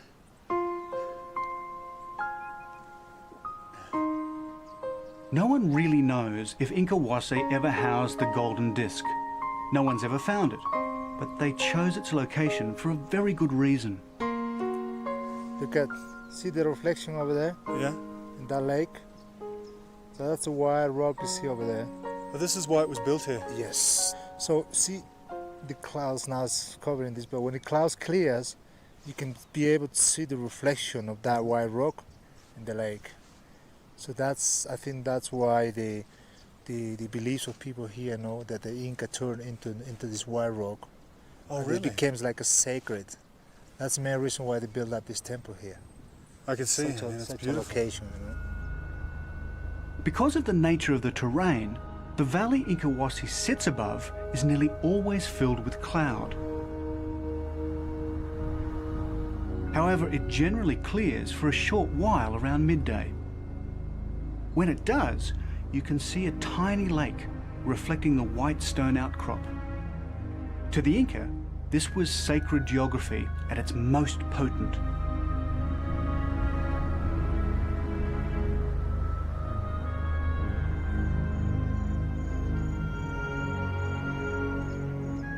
A two-man pilgrimage over, and we're in luck.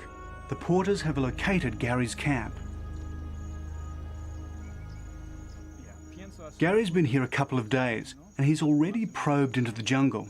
Bueno, Aurelio, ¿recuerdas el camino Inca que encontramos la semana pasada?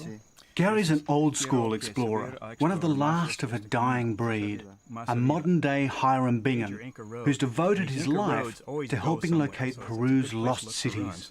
So what we plan to do is to go up to about this level of altitude. How high is it going to be? It's going to be above 3,000. I'm guessing about 3,700 meters. And then we're going to clear trails and look for indications. This is what I've come all this way to experience. The chance to find one of the Inca's lost cities. The thought of it affects us all. The atmosphere is electric. I'm pretty sure that we're going to find something significant up there.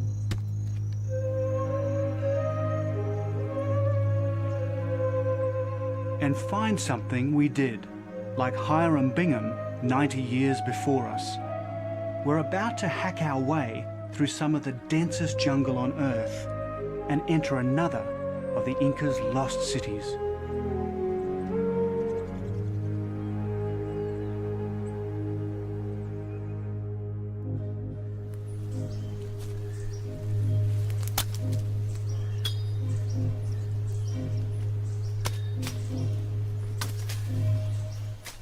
Peru's Vilcabamba region is home to some of the densest jungle on the planet. This is the domain of the puma, the scorpion, and the deadly bushmaster viper. But right now, they're the least of my worries. One of the things about travelling in this jungle is all the bugs that get you. I've actually got one, a really fierce one, called the puma wakanchi, which translates to make the puma cry. And I tell you, when it bites you, it really does.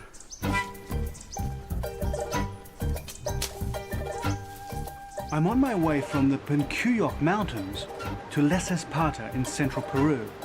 But before we can go anywhere, we must cross the sacred Vilcanota River. Here we go, guys. Now this river is full. The Vilcabamba is cut off on all sides by rivers. That's what made it such a perfect stronghold for the Inca. Okay, I'm going out over the edge. Okay. I'm out. Gotcha. Oh. And while getting across is one thing, getting out is quite another. Good.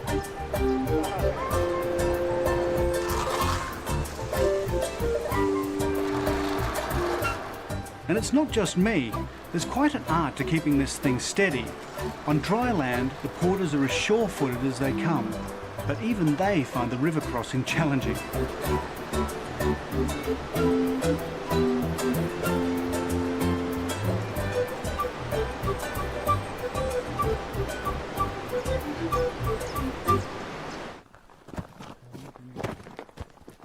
The climb to the ruins is tough, a 1 in 10 incline.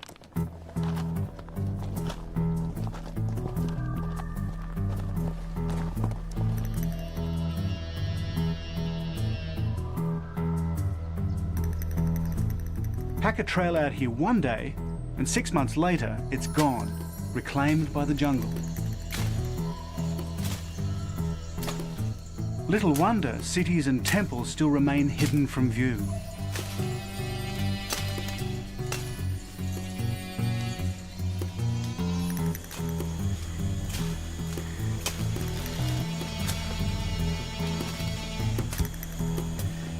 After 4 hours of steady marching, a glimpse of a wall.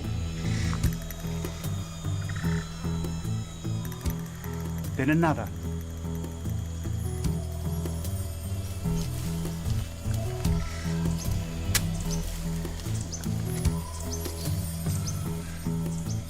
Then a watercourse.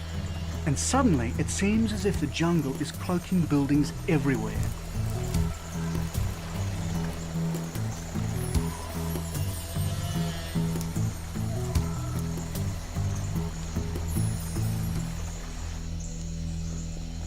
Oh, this is amazing. Look at this wall. Can you believe this? What have we found?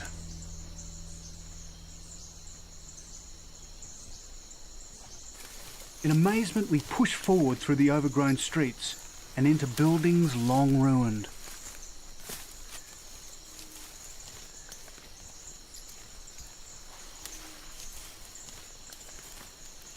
Well, that goes on and on. At moments like this, it's hard to know what to say. Here?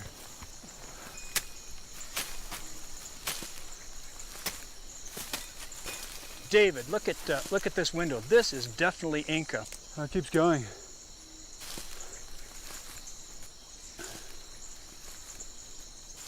David, ustedes pueden esperar allá, descansen. Gary tells the porters to take a break while we try to work out the extent of our find. No wonder they never found it. I mean, it's totally covered in jungle. I don't even know what to say. I don't have the foggiest of what... Have you ever seen anything this big? Is this the biggest thing you found? I think it is. I have no idea the extent of it.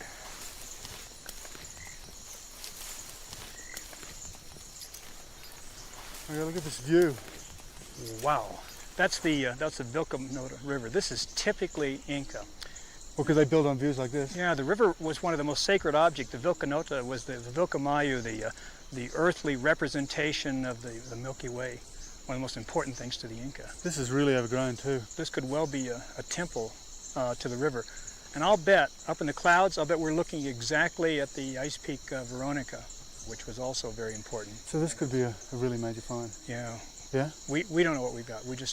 We're going to get the guys up here and clear it and see if we have time to see what else is around us. There's got to be more. Well, let's get a break. Okay, let's take a break. And, I'm about wiped out. How about you? But when you've got ruins to clear, breaks don't last long. At first, we put our backs into it.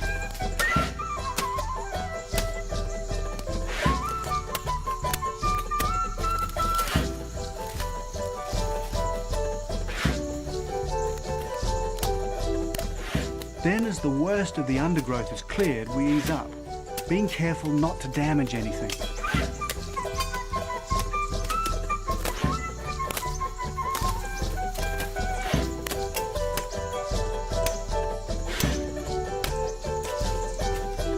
And gradually, the building starts to take shape. Moss-covered walls see daylight for the first time in centuries. Before too long, the jungle starts to give up its secret.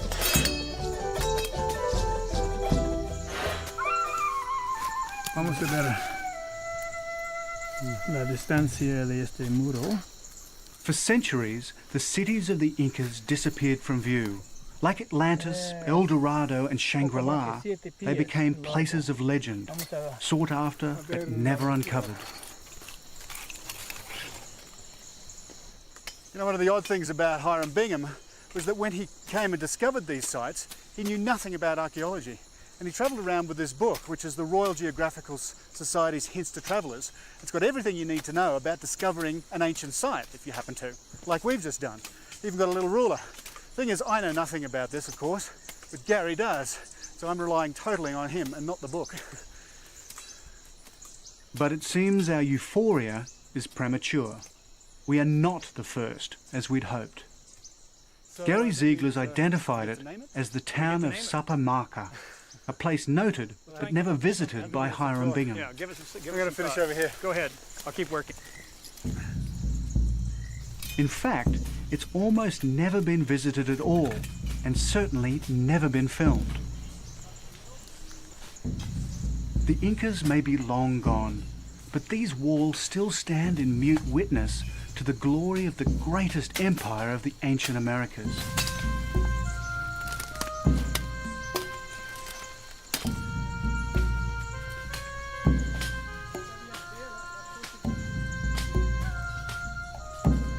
I wonder what may lie hidden and forgotten here. Lost gold? The sweat of the sun, as the Incas called it? Maybe even the golden disc itself. I had set out from the other side of the planet to find such a place. Now it will be for others to take on the painstaking work of exploration.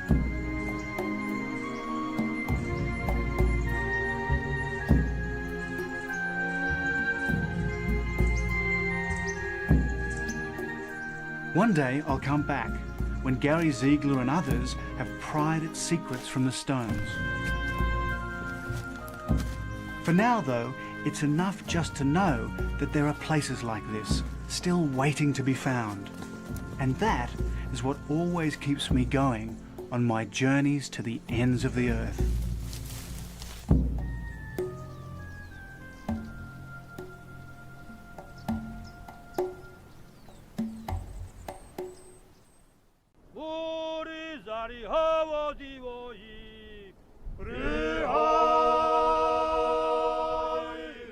This is the world's no man's land, a place where East meets West. Blood feuds, tribal vendettas, and mountain warfare are a way of life in what is called Transcaucasia.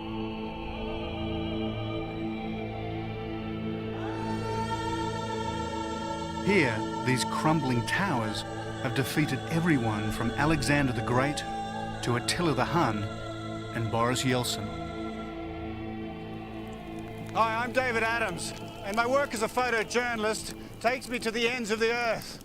Right now, I'm in Georgia, in Tusheti, a land that has never been conquered.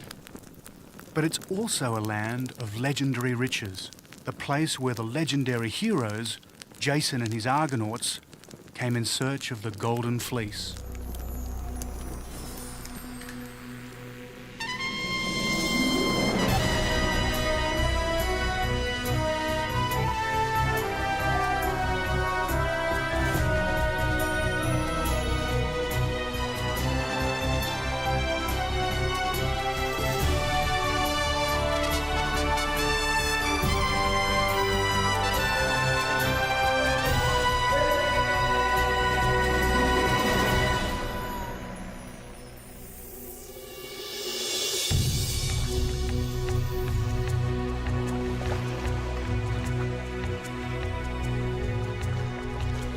I'm sailing off the coast of Georgia, once a republic in the former Soviet Union. And I'm following in the wake of some of the world's first explorers. 2,500 years ago, a boat journeyed to this coastline. Aboard was Jason and his Argonauts. That lighthouse over there marks the mouth of the Rioni River, the waterway they took to enter the land of the legendary Golden Fleece. I'm here to see what lies behind that legend and to discover what Jason would find if he were alive today.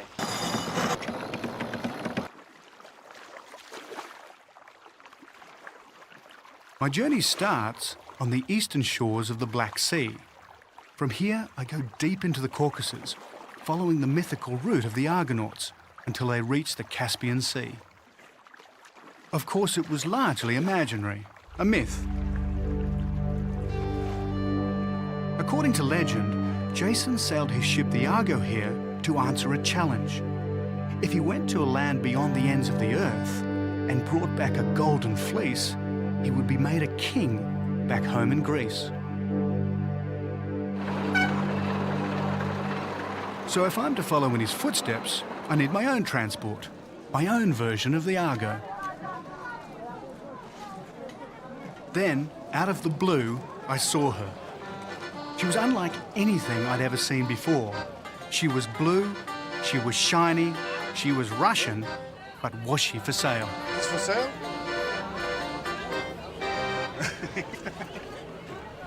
Is it a Russian bike? As you can see, the Georgian language is not my strength. How many years? Huh? How many years is it? 10 years old? This conversation was going nowhere, when suddenly and unexpectedly into my life walks the girl who is going to be my guardian angel. Can I help you? I know this is for sale, but I can't understand what he's saying. How old is the bike? It's very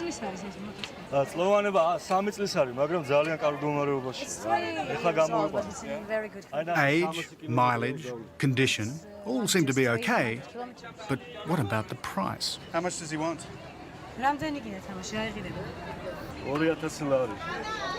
He said 2,000 Georgian lari. Yeah? Yeah. Does it work?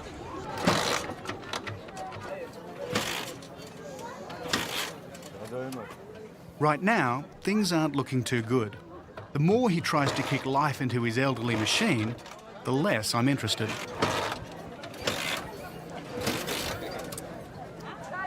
Shall I try? Maybe I can get it better.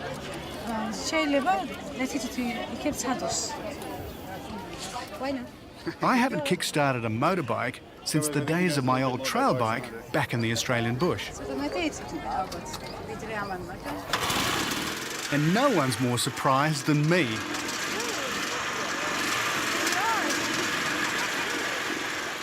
But looking at those faces, I'm not quite so sure.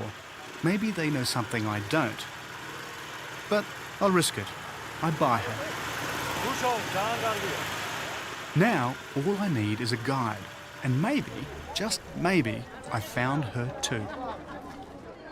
Meet Ia. Like many Georgians, she's familiar with the legend of the Golden Fleece. So that's where Jason the Argonauts would have come to? Yes, they sailed up to River Rioni, to Kutaisi. But now it's impossible because there are a lot of barriers. I gather they mine gold up in the mountains? Oh, you mean Svaneti? Yeah, Svaneti, yes. Ia seems to know all about the legend. Better still, she's an ethnologist by training. So my real question is, will she come with me? You know, I'm busy, but what if I will check today? Yeah? I will call to Tbilisi. Okay. There's so many things to do. If you're brave enough to ride on that bike. Yeah? So on my 83 Dnieper motorbike and wearing a Russian army helmet, we head north. My powers of persuasion work. You know the way? Yes, I know. To get out of here? Yes. Because I haven't got a map. Yes, I know the road well.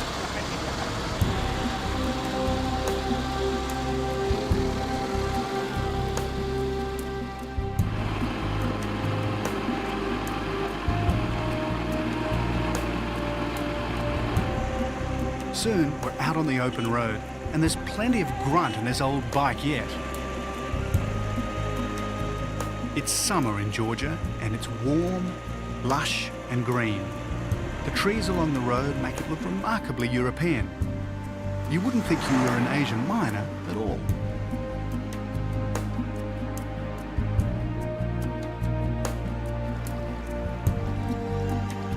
Soon we cross the Rioni River and pass the legendary spot where the Argonauts are supposed to have arrived around 2,500 years ago. This is Kutaisi, former capital of the ancient kingdom of Colchis. Colchis was the name the Greeks gave to this part of the world. The name Georgia came later, a corruption of the Arabic Georgi. Kutaisi has some rather grandiose buildings, many dating from the Soviet era. But there's one in particular we're looking for, a palace of pleasure for the use of Russian generals and Communist Party members alike. It's been built over a thermal spring. the great Skultbo Spa.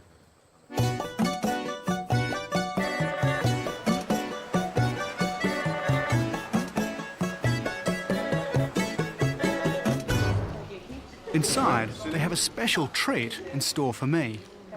A strange mix of bath and torturer's rack.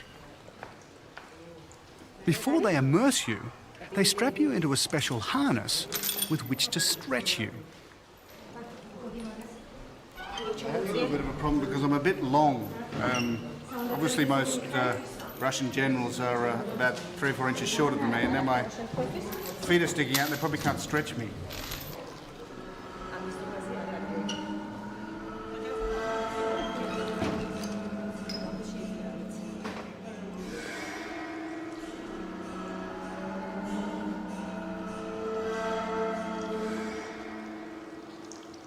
While my limbs are being stretched, Ia gets another kind of massage that looks even more like torture.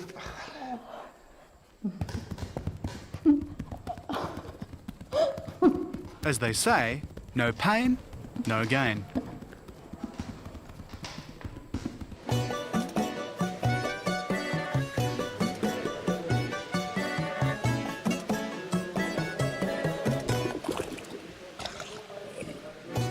For years, the Soviet hierarchy came from far and wide to wallow in these waters. But the most famous client was also the man who was the guest of honour at its inauguration. The first person to step into these waters was the most infamous of all Georgians, Joseph Stalin. He was the monster that in the 1930s and 40s was responsible for imprisoning and killing millions of people. Who knows what was said and decided right here with his generals and ministers. One of the things they'd have not discussed was Stalin's bodily defects. He had a withered arm and 2 of his toes were supposedly fused together.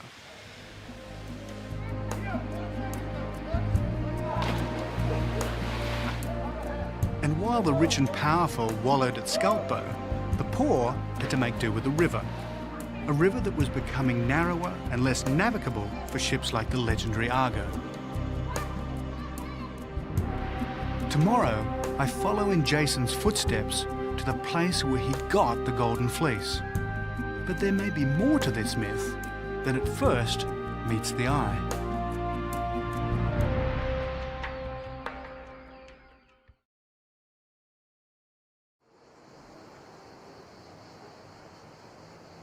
Kutaisi is Georgia's second largest city, and according to the legend of Jason and the Argonauts, it was in Kutaisi that they found the Golden Fleece. My journey has brought me from the Black Sea deep into Georgian Transcaucasia. I'm about to head for the province of Svaneti, high in the Caucasus, following Jason's legendary trail. So the story goes, King Aertes hid the Golden Fleece somewhere here in an enchanted glade. But before Jason could take it, he had to face 2 challenges. The first was he had to defeat 2 fire-breathing bulls and then harness them to a plough. And the second was that he had to defeat the great serpent that guarded the fleece. Jason met both challenges, and as a reward, he not only got the fleece, but the king's daughter, Princess Medea, in marriage. That's what the myth says, and some of it is fact.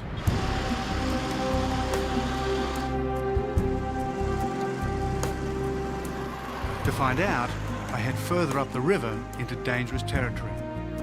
And as if to make the point, just up the road is a checkpoint. United Nations troops keeping the lid on a territorial dispute. It's part of a long-running feud between Russia and Georgia. And while the troops are here as United Nations peacekeepers, they're hardly impartial. They're Russian.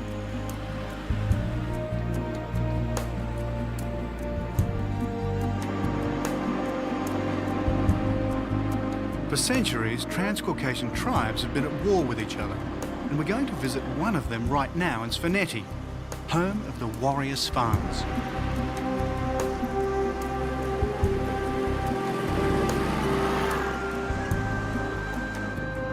So who were the Svans? Swans are Georgian. This is small ethnic groups, and they live in high mountains for centuries. Nobody knows exactly when they moved to Svaneti and where from.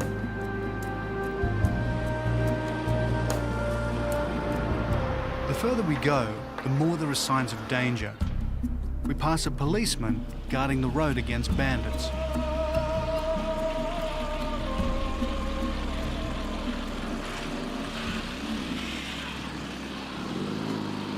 Only a week ago, a traveller was kidnapped on this road. But there are other reasons why people come to grief in the Caucasus. So what are these on the side of the road? I've been seeing them all the way along. These are shrines to people who had died. Sometimes they drink, and when they're drunk, so they drive in. The people who drive off the road and killed here. Now, I've seen a lot of roadside shrines, but this one has a particularly Georgian addition. This is vodka. So what's the vodka for? People, their relatives and friends, when they cross through, they drink to their remembrance. So we can just drink it? Yes, why not? And you raise a toast to? Usually they say, let God bless their souls. So what happens if people stop at all these different shrines and they drink and drink and drink, and then they drive off the road? Yes, of course, and then someone will make a shrine for them. In Georgia, alcohol is as much a way of life as it is a cause of death. So we, the living, will now toast the dead. Okay. Okay. So we don't know who we're drinking to? So, to remember us, to these people. To remembrance. To remember us. Oh, I don't know how anybody can get used to this stuff. Oh. I think it's very dangerous. Can you drive now? This time I can, but maybe not after 3 or 4 more.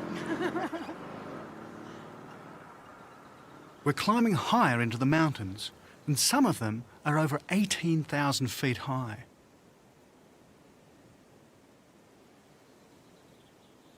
Finally, we reach Mestia in the Georgian province of Svaneti, where the Svans have lived in isolation for over 2,000 years.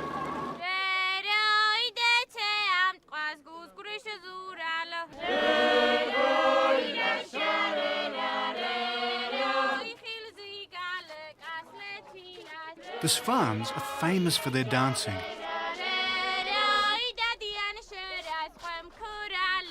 First, the girls. As they sing, they glide over the ground like princesses in a medieval fairy story.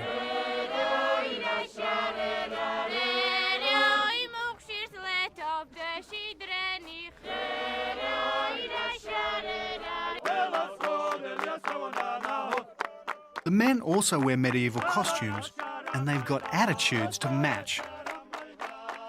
Theirs is a tradition of honour, chivalry, and knights in armour. Until recently, some of them were still wearing chain mail.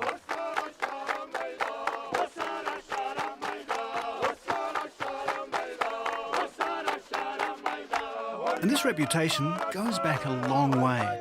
Over 2,000 years ago, the Greek geographer Strabo noted their warrior ways.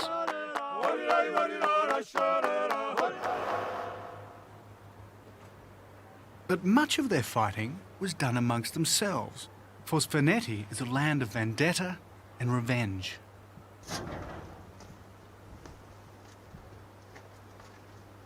All the faces, it's incredible. Why is it all fenced off everywhere? So they're family lots. Why do they keep them segregated? Because of vendettas. Really? Yes, it was tradition, part of the life in Svaneti. Looking at their graves, you see that so many of them died so young. And if only it was for a more worthwhile cause. Trouble is, when you're so cut off from the outside world, small disputes can get out of hand. So what is the reason for the vendettas? Sometimes it's woman or property, land. Sometimes very simple thing, like pig. And one of the vendettas started in 1950 when pig crossed the border of neighbors' property. And yes. And how long did that last for? It continues still. They killed one guy from another family last year. It says something like Sicily. Yeah. Over the centuries, all this infighting had an amazing effect on the skyline. Rival Svan families built hundreds of towers, a sort of Mestier Manhattan. Into these, they could retreat if the vendettas got out of hand. So people lived in these all the time? Not all the time, just sometimes. When they had troubles with the neighbor families or with other Caucasian tribes. So they stayed here. On first floor, there was someone on duty as guard. After the first line of defence, we head up to the food storage area. Imagine trying to haul goats, sheep and grain bags up here. Made for smaller people than me. This fortress is over 1,000 years old. Pull up the ladder, and from here you could sit out a siege. So they would have covered up the holes with this? Yes. Further up again, and we reach the family area. That's a long way up. So this was a living room? Yes, probably this was a living room with 4 windows. But the most important part of all was right at the top, in the turret. Oh, wow. So this is where they spent most of their time? Yes, most of the time. It was more comfortable to stay here, to look out, to watch who is coming. It's really light and breezy up here. It's nice, isn't it? It's nice. So I guess you'd say this is the business end of these towers. They're really well constructed. This wall over this portal actually prevents anything like arrows coming in, but you can drop anything you want through the bottom part. So boiling oil, excrement, arrows, even later on firing through them. And very little could come up. You sealed all the levels, and for weeks you could last up here with enough food. You probably wouldn't see out the vendetta, but you could probably last its worst times.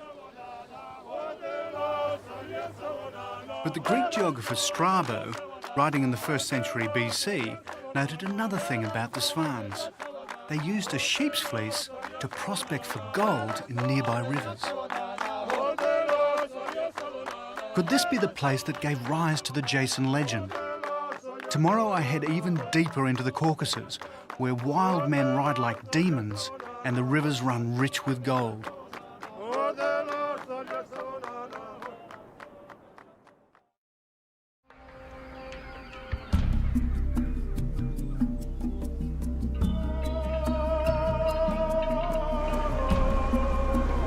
This is one of the world's great watersheds.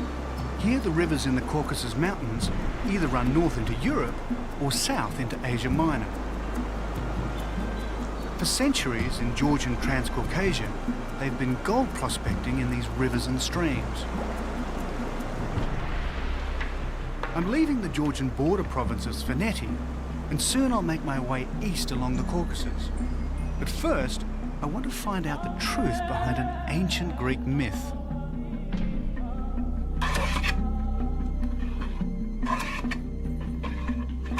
The village of Lely is high in the Caucasus Mountains. Ia brings me here because she thinks it's the best place to find a traditional Svaneti gold miner. This is gold prospecting village. For 1,000 years, maybe more. Nobody knows exactly. Well, is there any connection to Jason and the Golden Fleece? Yes, they still use this, all the traditions and fleece for obtaining gold. They don't get many visitors up here, but Lely's a small village. Everyone knows everyone, and we're looking for a man called Gia.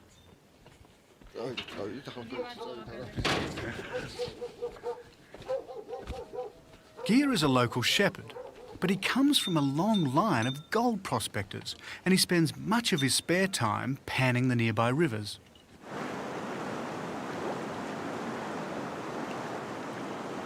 He knows this river well, and it still yields gold, as he proves with a quick swirl of his pan.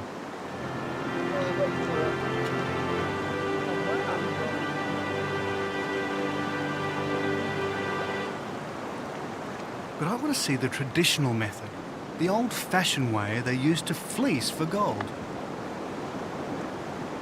At first, it looks like an ordinary sluice, but at the bottom is a sheepskin, a fleece.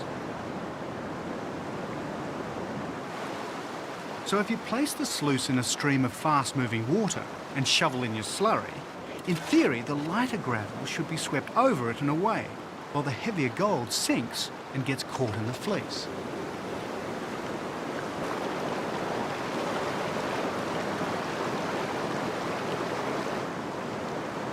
There's certainly gold in these rivers, and a few people know where to find it, but Guy's in no hurry to tell us where it is.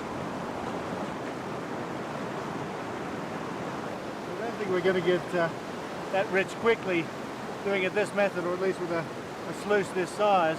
But Guy, his father and his grandfather have always done it this way, and they've made enough to make a living. And it stands to reason that they've been doing that back through generations, perhaps all the way back to the time of Jason. So who knows? He could have really had a golden fleece. But this was only the start of Jason's legendary journey. He now had to take his golden fleece back to claim his throne. But according to one version of the myth, the Argonauts didn't go west, the direct route back to Greece. They went east towards the Caspian Sea. And east is where I too will go.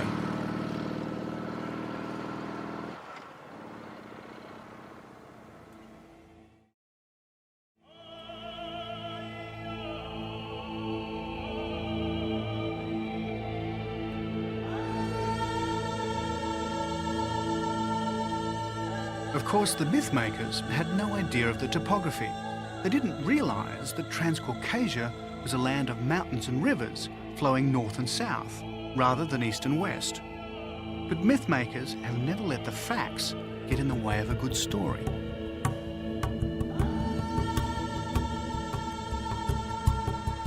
We're now entering the province of Deixe, in one of the remotest regions of the Caucasus.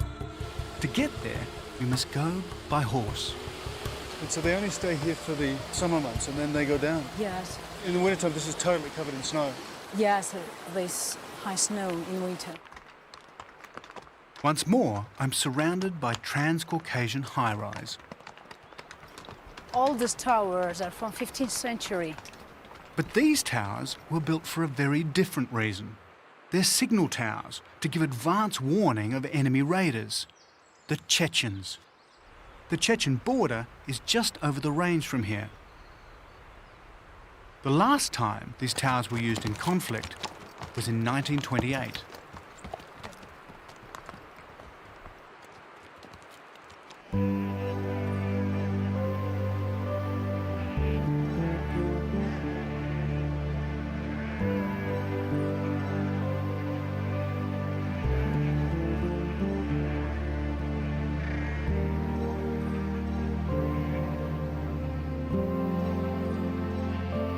He is taking me to meet a friend who lives with his family in a remote Deixe valley. In the summer months, Levin and his father run sheep and goats. We help push them up to higher ground.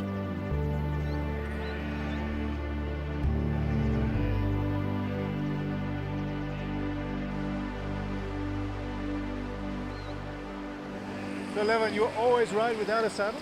If he has some luggage and he goes too far, in this case he takes saddle. But usually he's riding without saddle. He looks like an American Indian. Yes, like American Indian. Rides the same. Like many who live here, Levin is a brilliant horseman. For Tushetians, good horsemanship is a matter of life and death. For centuries, Tushetian warriors have been chasing the Chechens away from their villages and flocks. Now they put their rough riding to more peaceful use. In a couple of days, there's a horse race, one of the wildest in the world. It's time for a celebration.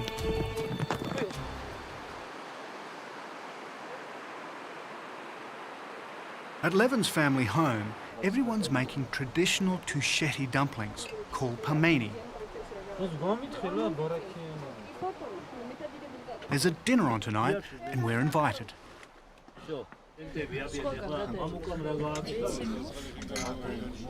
At any Georgian dinner, it pays to have a good head for alcohol.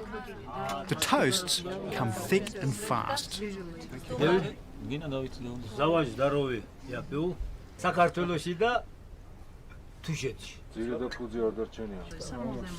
We drink a toast of welcome, and then everybody's talking horses. Tell me about the horse and Tushetians. You're fantastic riders. Why are you such good riders on horses? I don't know. Yes, I was born and grew up on the horse. But all Tushetians? All Tushetians. But they use them in war as well? the horse? Yeah.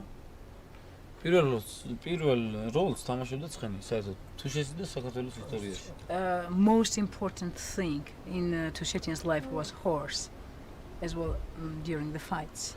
Then it's more toasts. Georgia and Australia. We're knocking back good Georgian wine.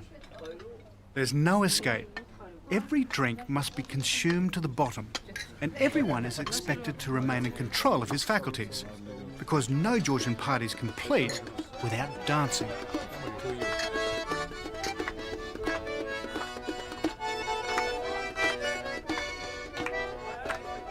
Georgian dancing seems to be led by the men. Then it's the women's turn. And I learned something else about Ia. She's a beautiful dancer.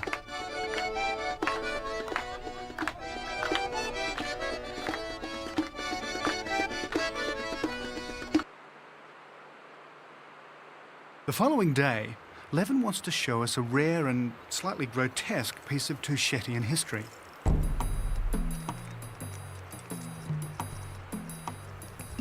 Not far from here are the quarantine vaults, where people came if bubonic plague or the Black Death swept through the valleys. It's really a do-it-yourself cemetery. No grave diggers, no undertakers, probably not even the last rites of the church. All you had to do was come here, crawl into your hole, and die. So people came up here to die when they had the plague? Yes, they isolated themselves. Do we know how old this body is, this person here? This person is about 3 centuries. 3 centuries old? Each family, they had their own crypt, like this, yes. And so the people would come up and bring them food? Yeah, sometimes they bring, but if it was really illness, They and just leave them? we are sure that they will not survive in this case, they didn't bring. Sometimes mothers, they were coming with their cradles, with babies. They knew that if they were ill by plague, they would both die.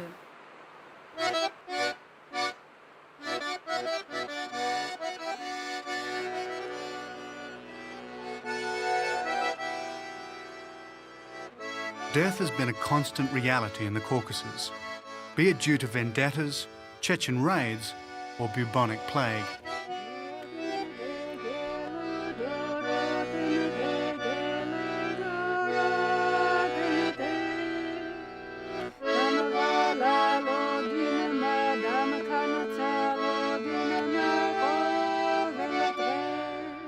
And as we listen to songs of sorrow, the fires atop the towers are burning. This time, not as a warning of enemy raids, but to summon the greatest horseman in the land.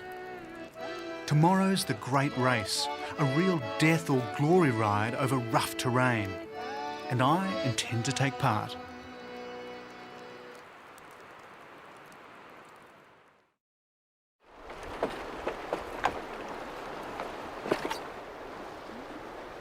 Once a year in the Republic of Georgia, they descend from near and far on this remote valley high in the Caucasus.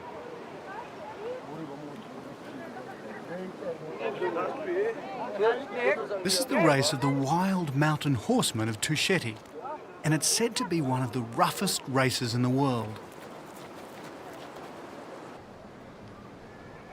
As I cross the Caucasus, following in the footsteps of Jason and the Argonauts, I'm heading towards Azerbaijan and the Caspian Sea. But for the moment, I have a race to run. In an old pagan festival, they kill a ram and mount its head on a shrine. It's this that symbolises the spirits of the valley. It's only 8 o'clock in the morning, and already I'm beginning to wonder which spirits are being invoked, the valley or the vodka.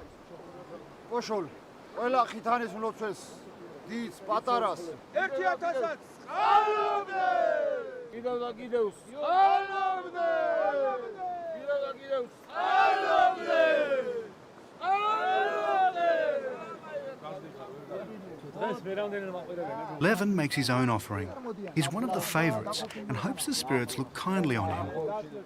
Just to make doubly sure, he lights candles under the watchful gaze of the ram.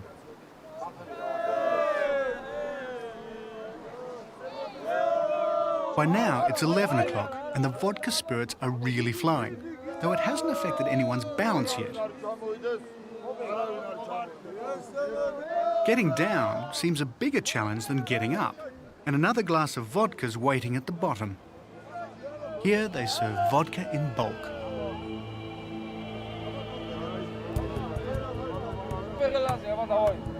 In a curious link with Jason, the prize is a fleece. We head for the starting line up the valley. Saddles are optional. And thank goodness I opted for the saddle. It rains. Not ideal conditions in this 5-mile free-for-all.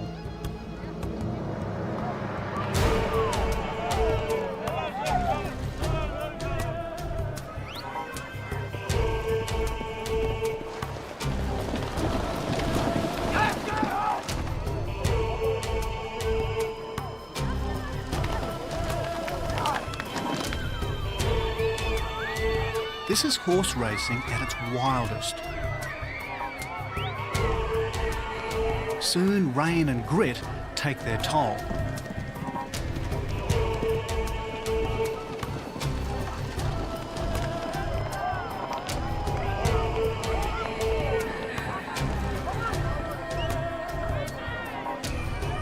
A rider falls a short distance from the line.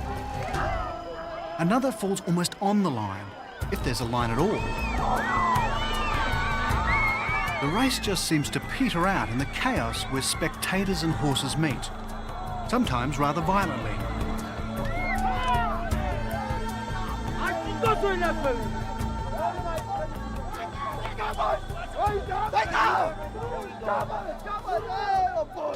And who won? Well, that's a matter for debate, and probably still is. This father's certain his boy has won. Maybe he did. Whatever. He's the stuff of which legends are made. As for me, even with a saddle, I just wasn't in the running. Well, that was a pretty stonewall last. Problem was the tie rope came off, but dangling behind the horse and I couldn't see it. That's not to say that I would have done any better if it hadn't been dragging along the ground. We did about 5 miles through that.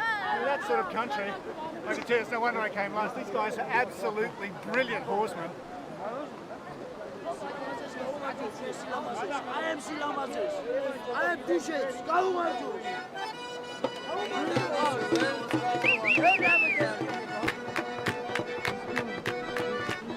With the rain pouring and the wine flowing, it's a long day of drinking, dancing, and horse stories.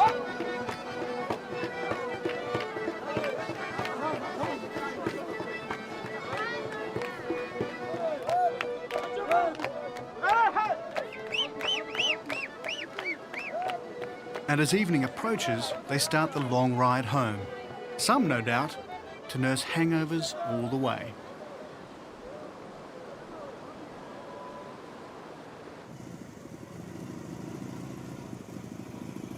Sadly, it's time to leave. Ia must return to her work in the city, and I must continue my journey east on Jason's trail. Our route takes us via the Georgian capital, Tbilisi, where Ia lives.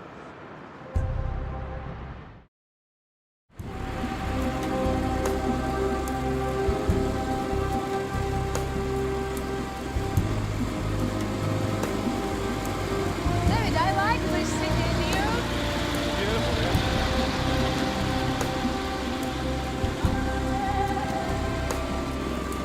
Tbilisi, with its castles, boulevards and Orthodox churches, has been the Georgian capital for 1400 years.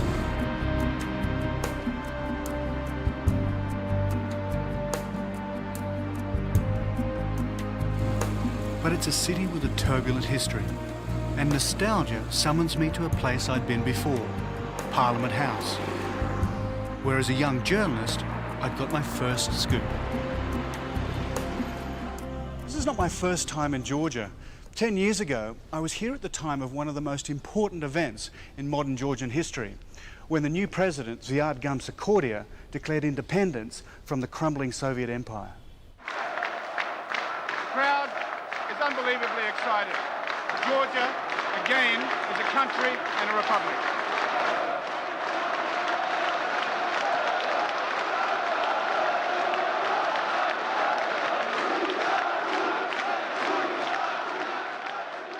But the euphoria of independence was short-lived. Only 8 months later, Georgia was embroiled in civil war.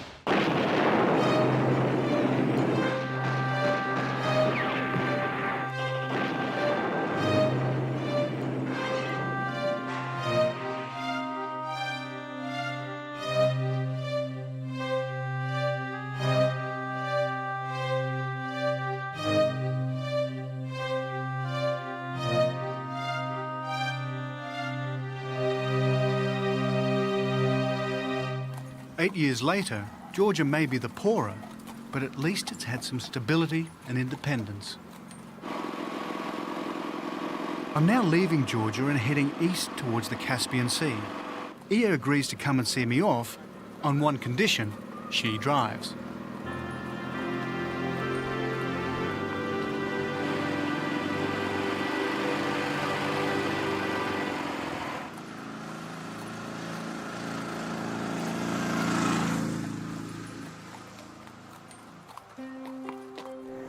We reach the Azerbaijan border, and now it's time to say farewell to my companion and guide. Passport, please. Yeah, there's a visa there. Iya will return to Tbilisi and her normal life, while I head east and continue my life of travel. Yes. Bus stop down there? Bus stop is nearby, not far. It's okay? Thank you. Thank you very much, huh? It's been fantastic. You have a safe trip, huh? Yes. And I'll call you from Baku. Okay. Okay. Goodbye. Thanks, bye.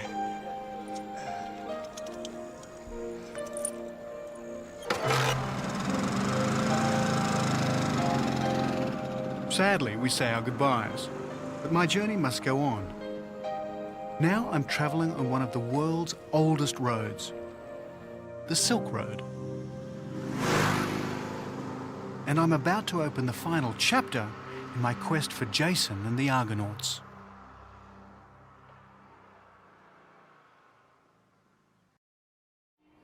Subhanallah walhamdulillah wa la ilaha illallah wallahu akbar. 5 times a day, this mullah prepares to deliver the traditional Islamic call to prayer. He's a muezzin in the Azerbaijan city of Sheki. And when the faithful hear his call, it's unassisted by loudspeakers or any electronic aid. Allahu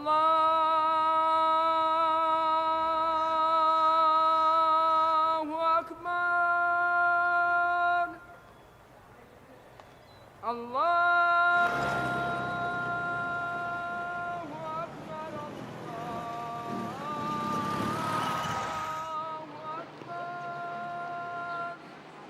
This is the Asia Minor end of Transcaucasia, and the contrast between Christian Georgia and Islamic Azerbaijan couldn't be more marked. I'm now on the final leg of my journey from the Black Sea to the Caspian Sea, as I follow the spirit of Jason and the Argonauts. Once in Azerbaijan, it doesn't take long for the green of Georgia to give way to an arid landscape. That myth about Argonauts sailing down rivers is wearing thin. I see no rivers and very little water.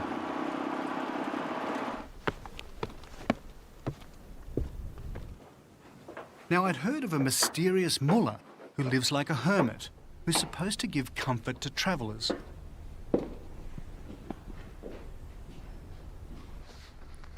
Assalamu alaikum. Language, nationality, faith, none of it seems to be a problem. I'm a traveller, and I've come a long way. And he often gets visits from non-Muslims. And I wonder if you could give me a prayer for my travels. I don't know if he understands a word of what I'm saying, but I receive my blessing. And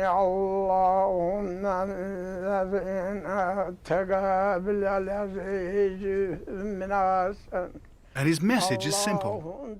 It doesn't matter what religion you are. The most important thing is to have a God and to have faith. If you carry your God in your heart, you'll be a good man. Amen. Amen. Now there's a familiar word, and it's common to Judaism, Christianity, and Islam, and it means simply, so be it. And as if to rub it in, I get a series of thumps on my back with a stone. Then a flick of water and a small present. A stone wrapped in plastic. My good luck charm.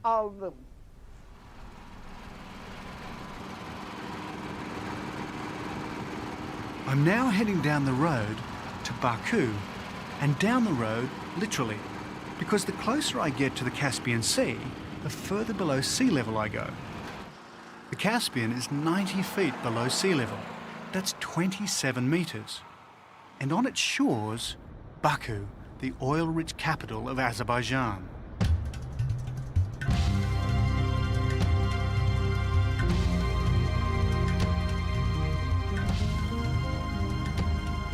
For over 1,000 years, this area's been known for its oil. Like cloth, Baku oil too was traded along the Silk Route. Oil for lamps, oil for embalming, and oil for anointing. It's said the oil that anointed Jesus Christ may have come from here.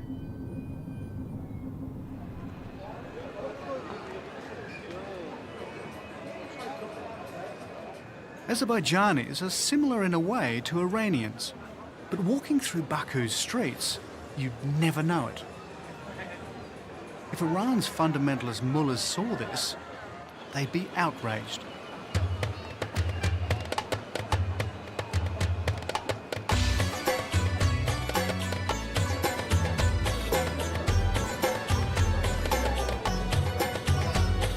And it's not just Western decadence they'd object to. Decadent Islam is also here.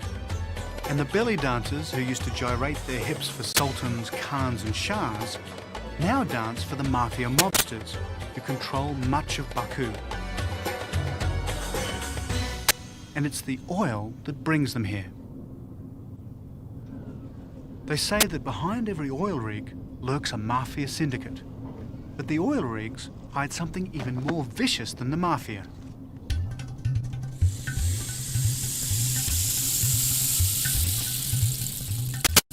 A mass of deadly vipers. A bite from one of these can deliver a lethal dose of venom. But here, there's value in venom. Viper venom is used to make heart disease drugs. It's also used as a coagulant for surgical operations. And they're very hard to see. These viper catchers have had their fair share of snake bites and have been collecting snakes for many years.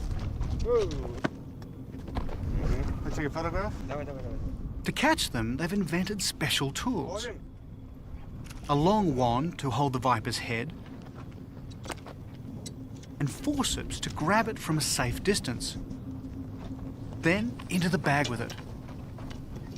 After one viper bite, you've probably got 8 hours. Oh, David, посмотри.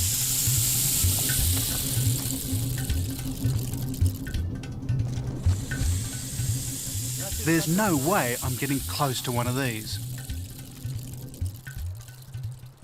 Back at the laboratory, they milk them for venom.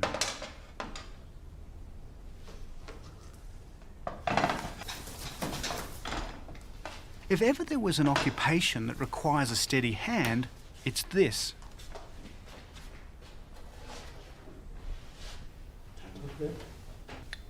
$1 gram of viper venom sells for $200 US, which makes it more valuable even than gold. I seem to remember something about Jason wrestling with serpents. But to tell you the truth, I'd all but given up on the Jason myth until I visited the rocks of Gorbistan.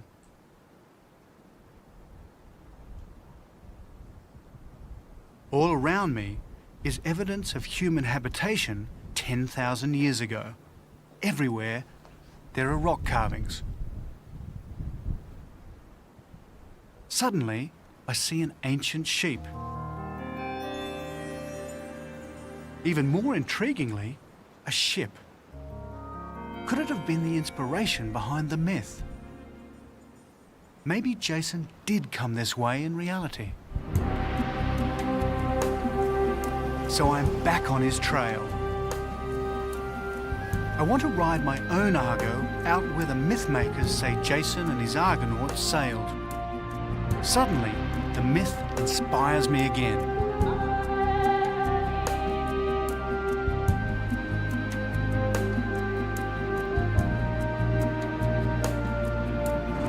So if Jason were alive today, where would he have gone?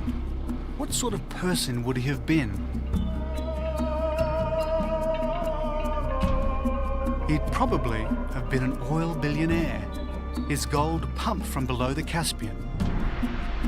Black gold, the oil which runs world economies and still fuels the flames of belief.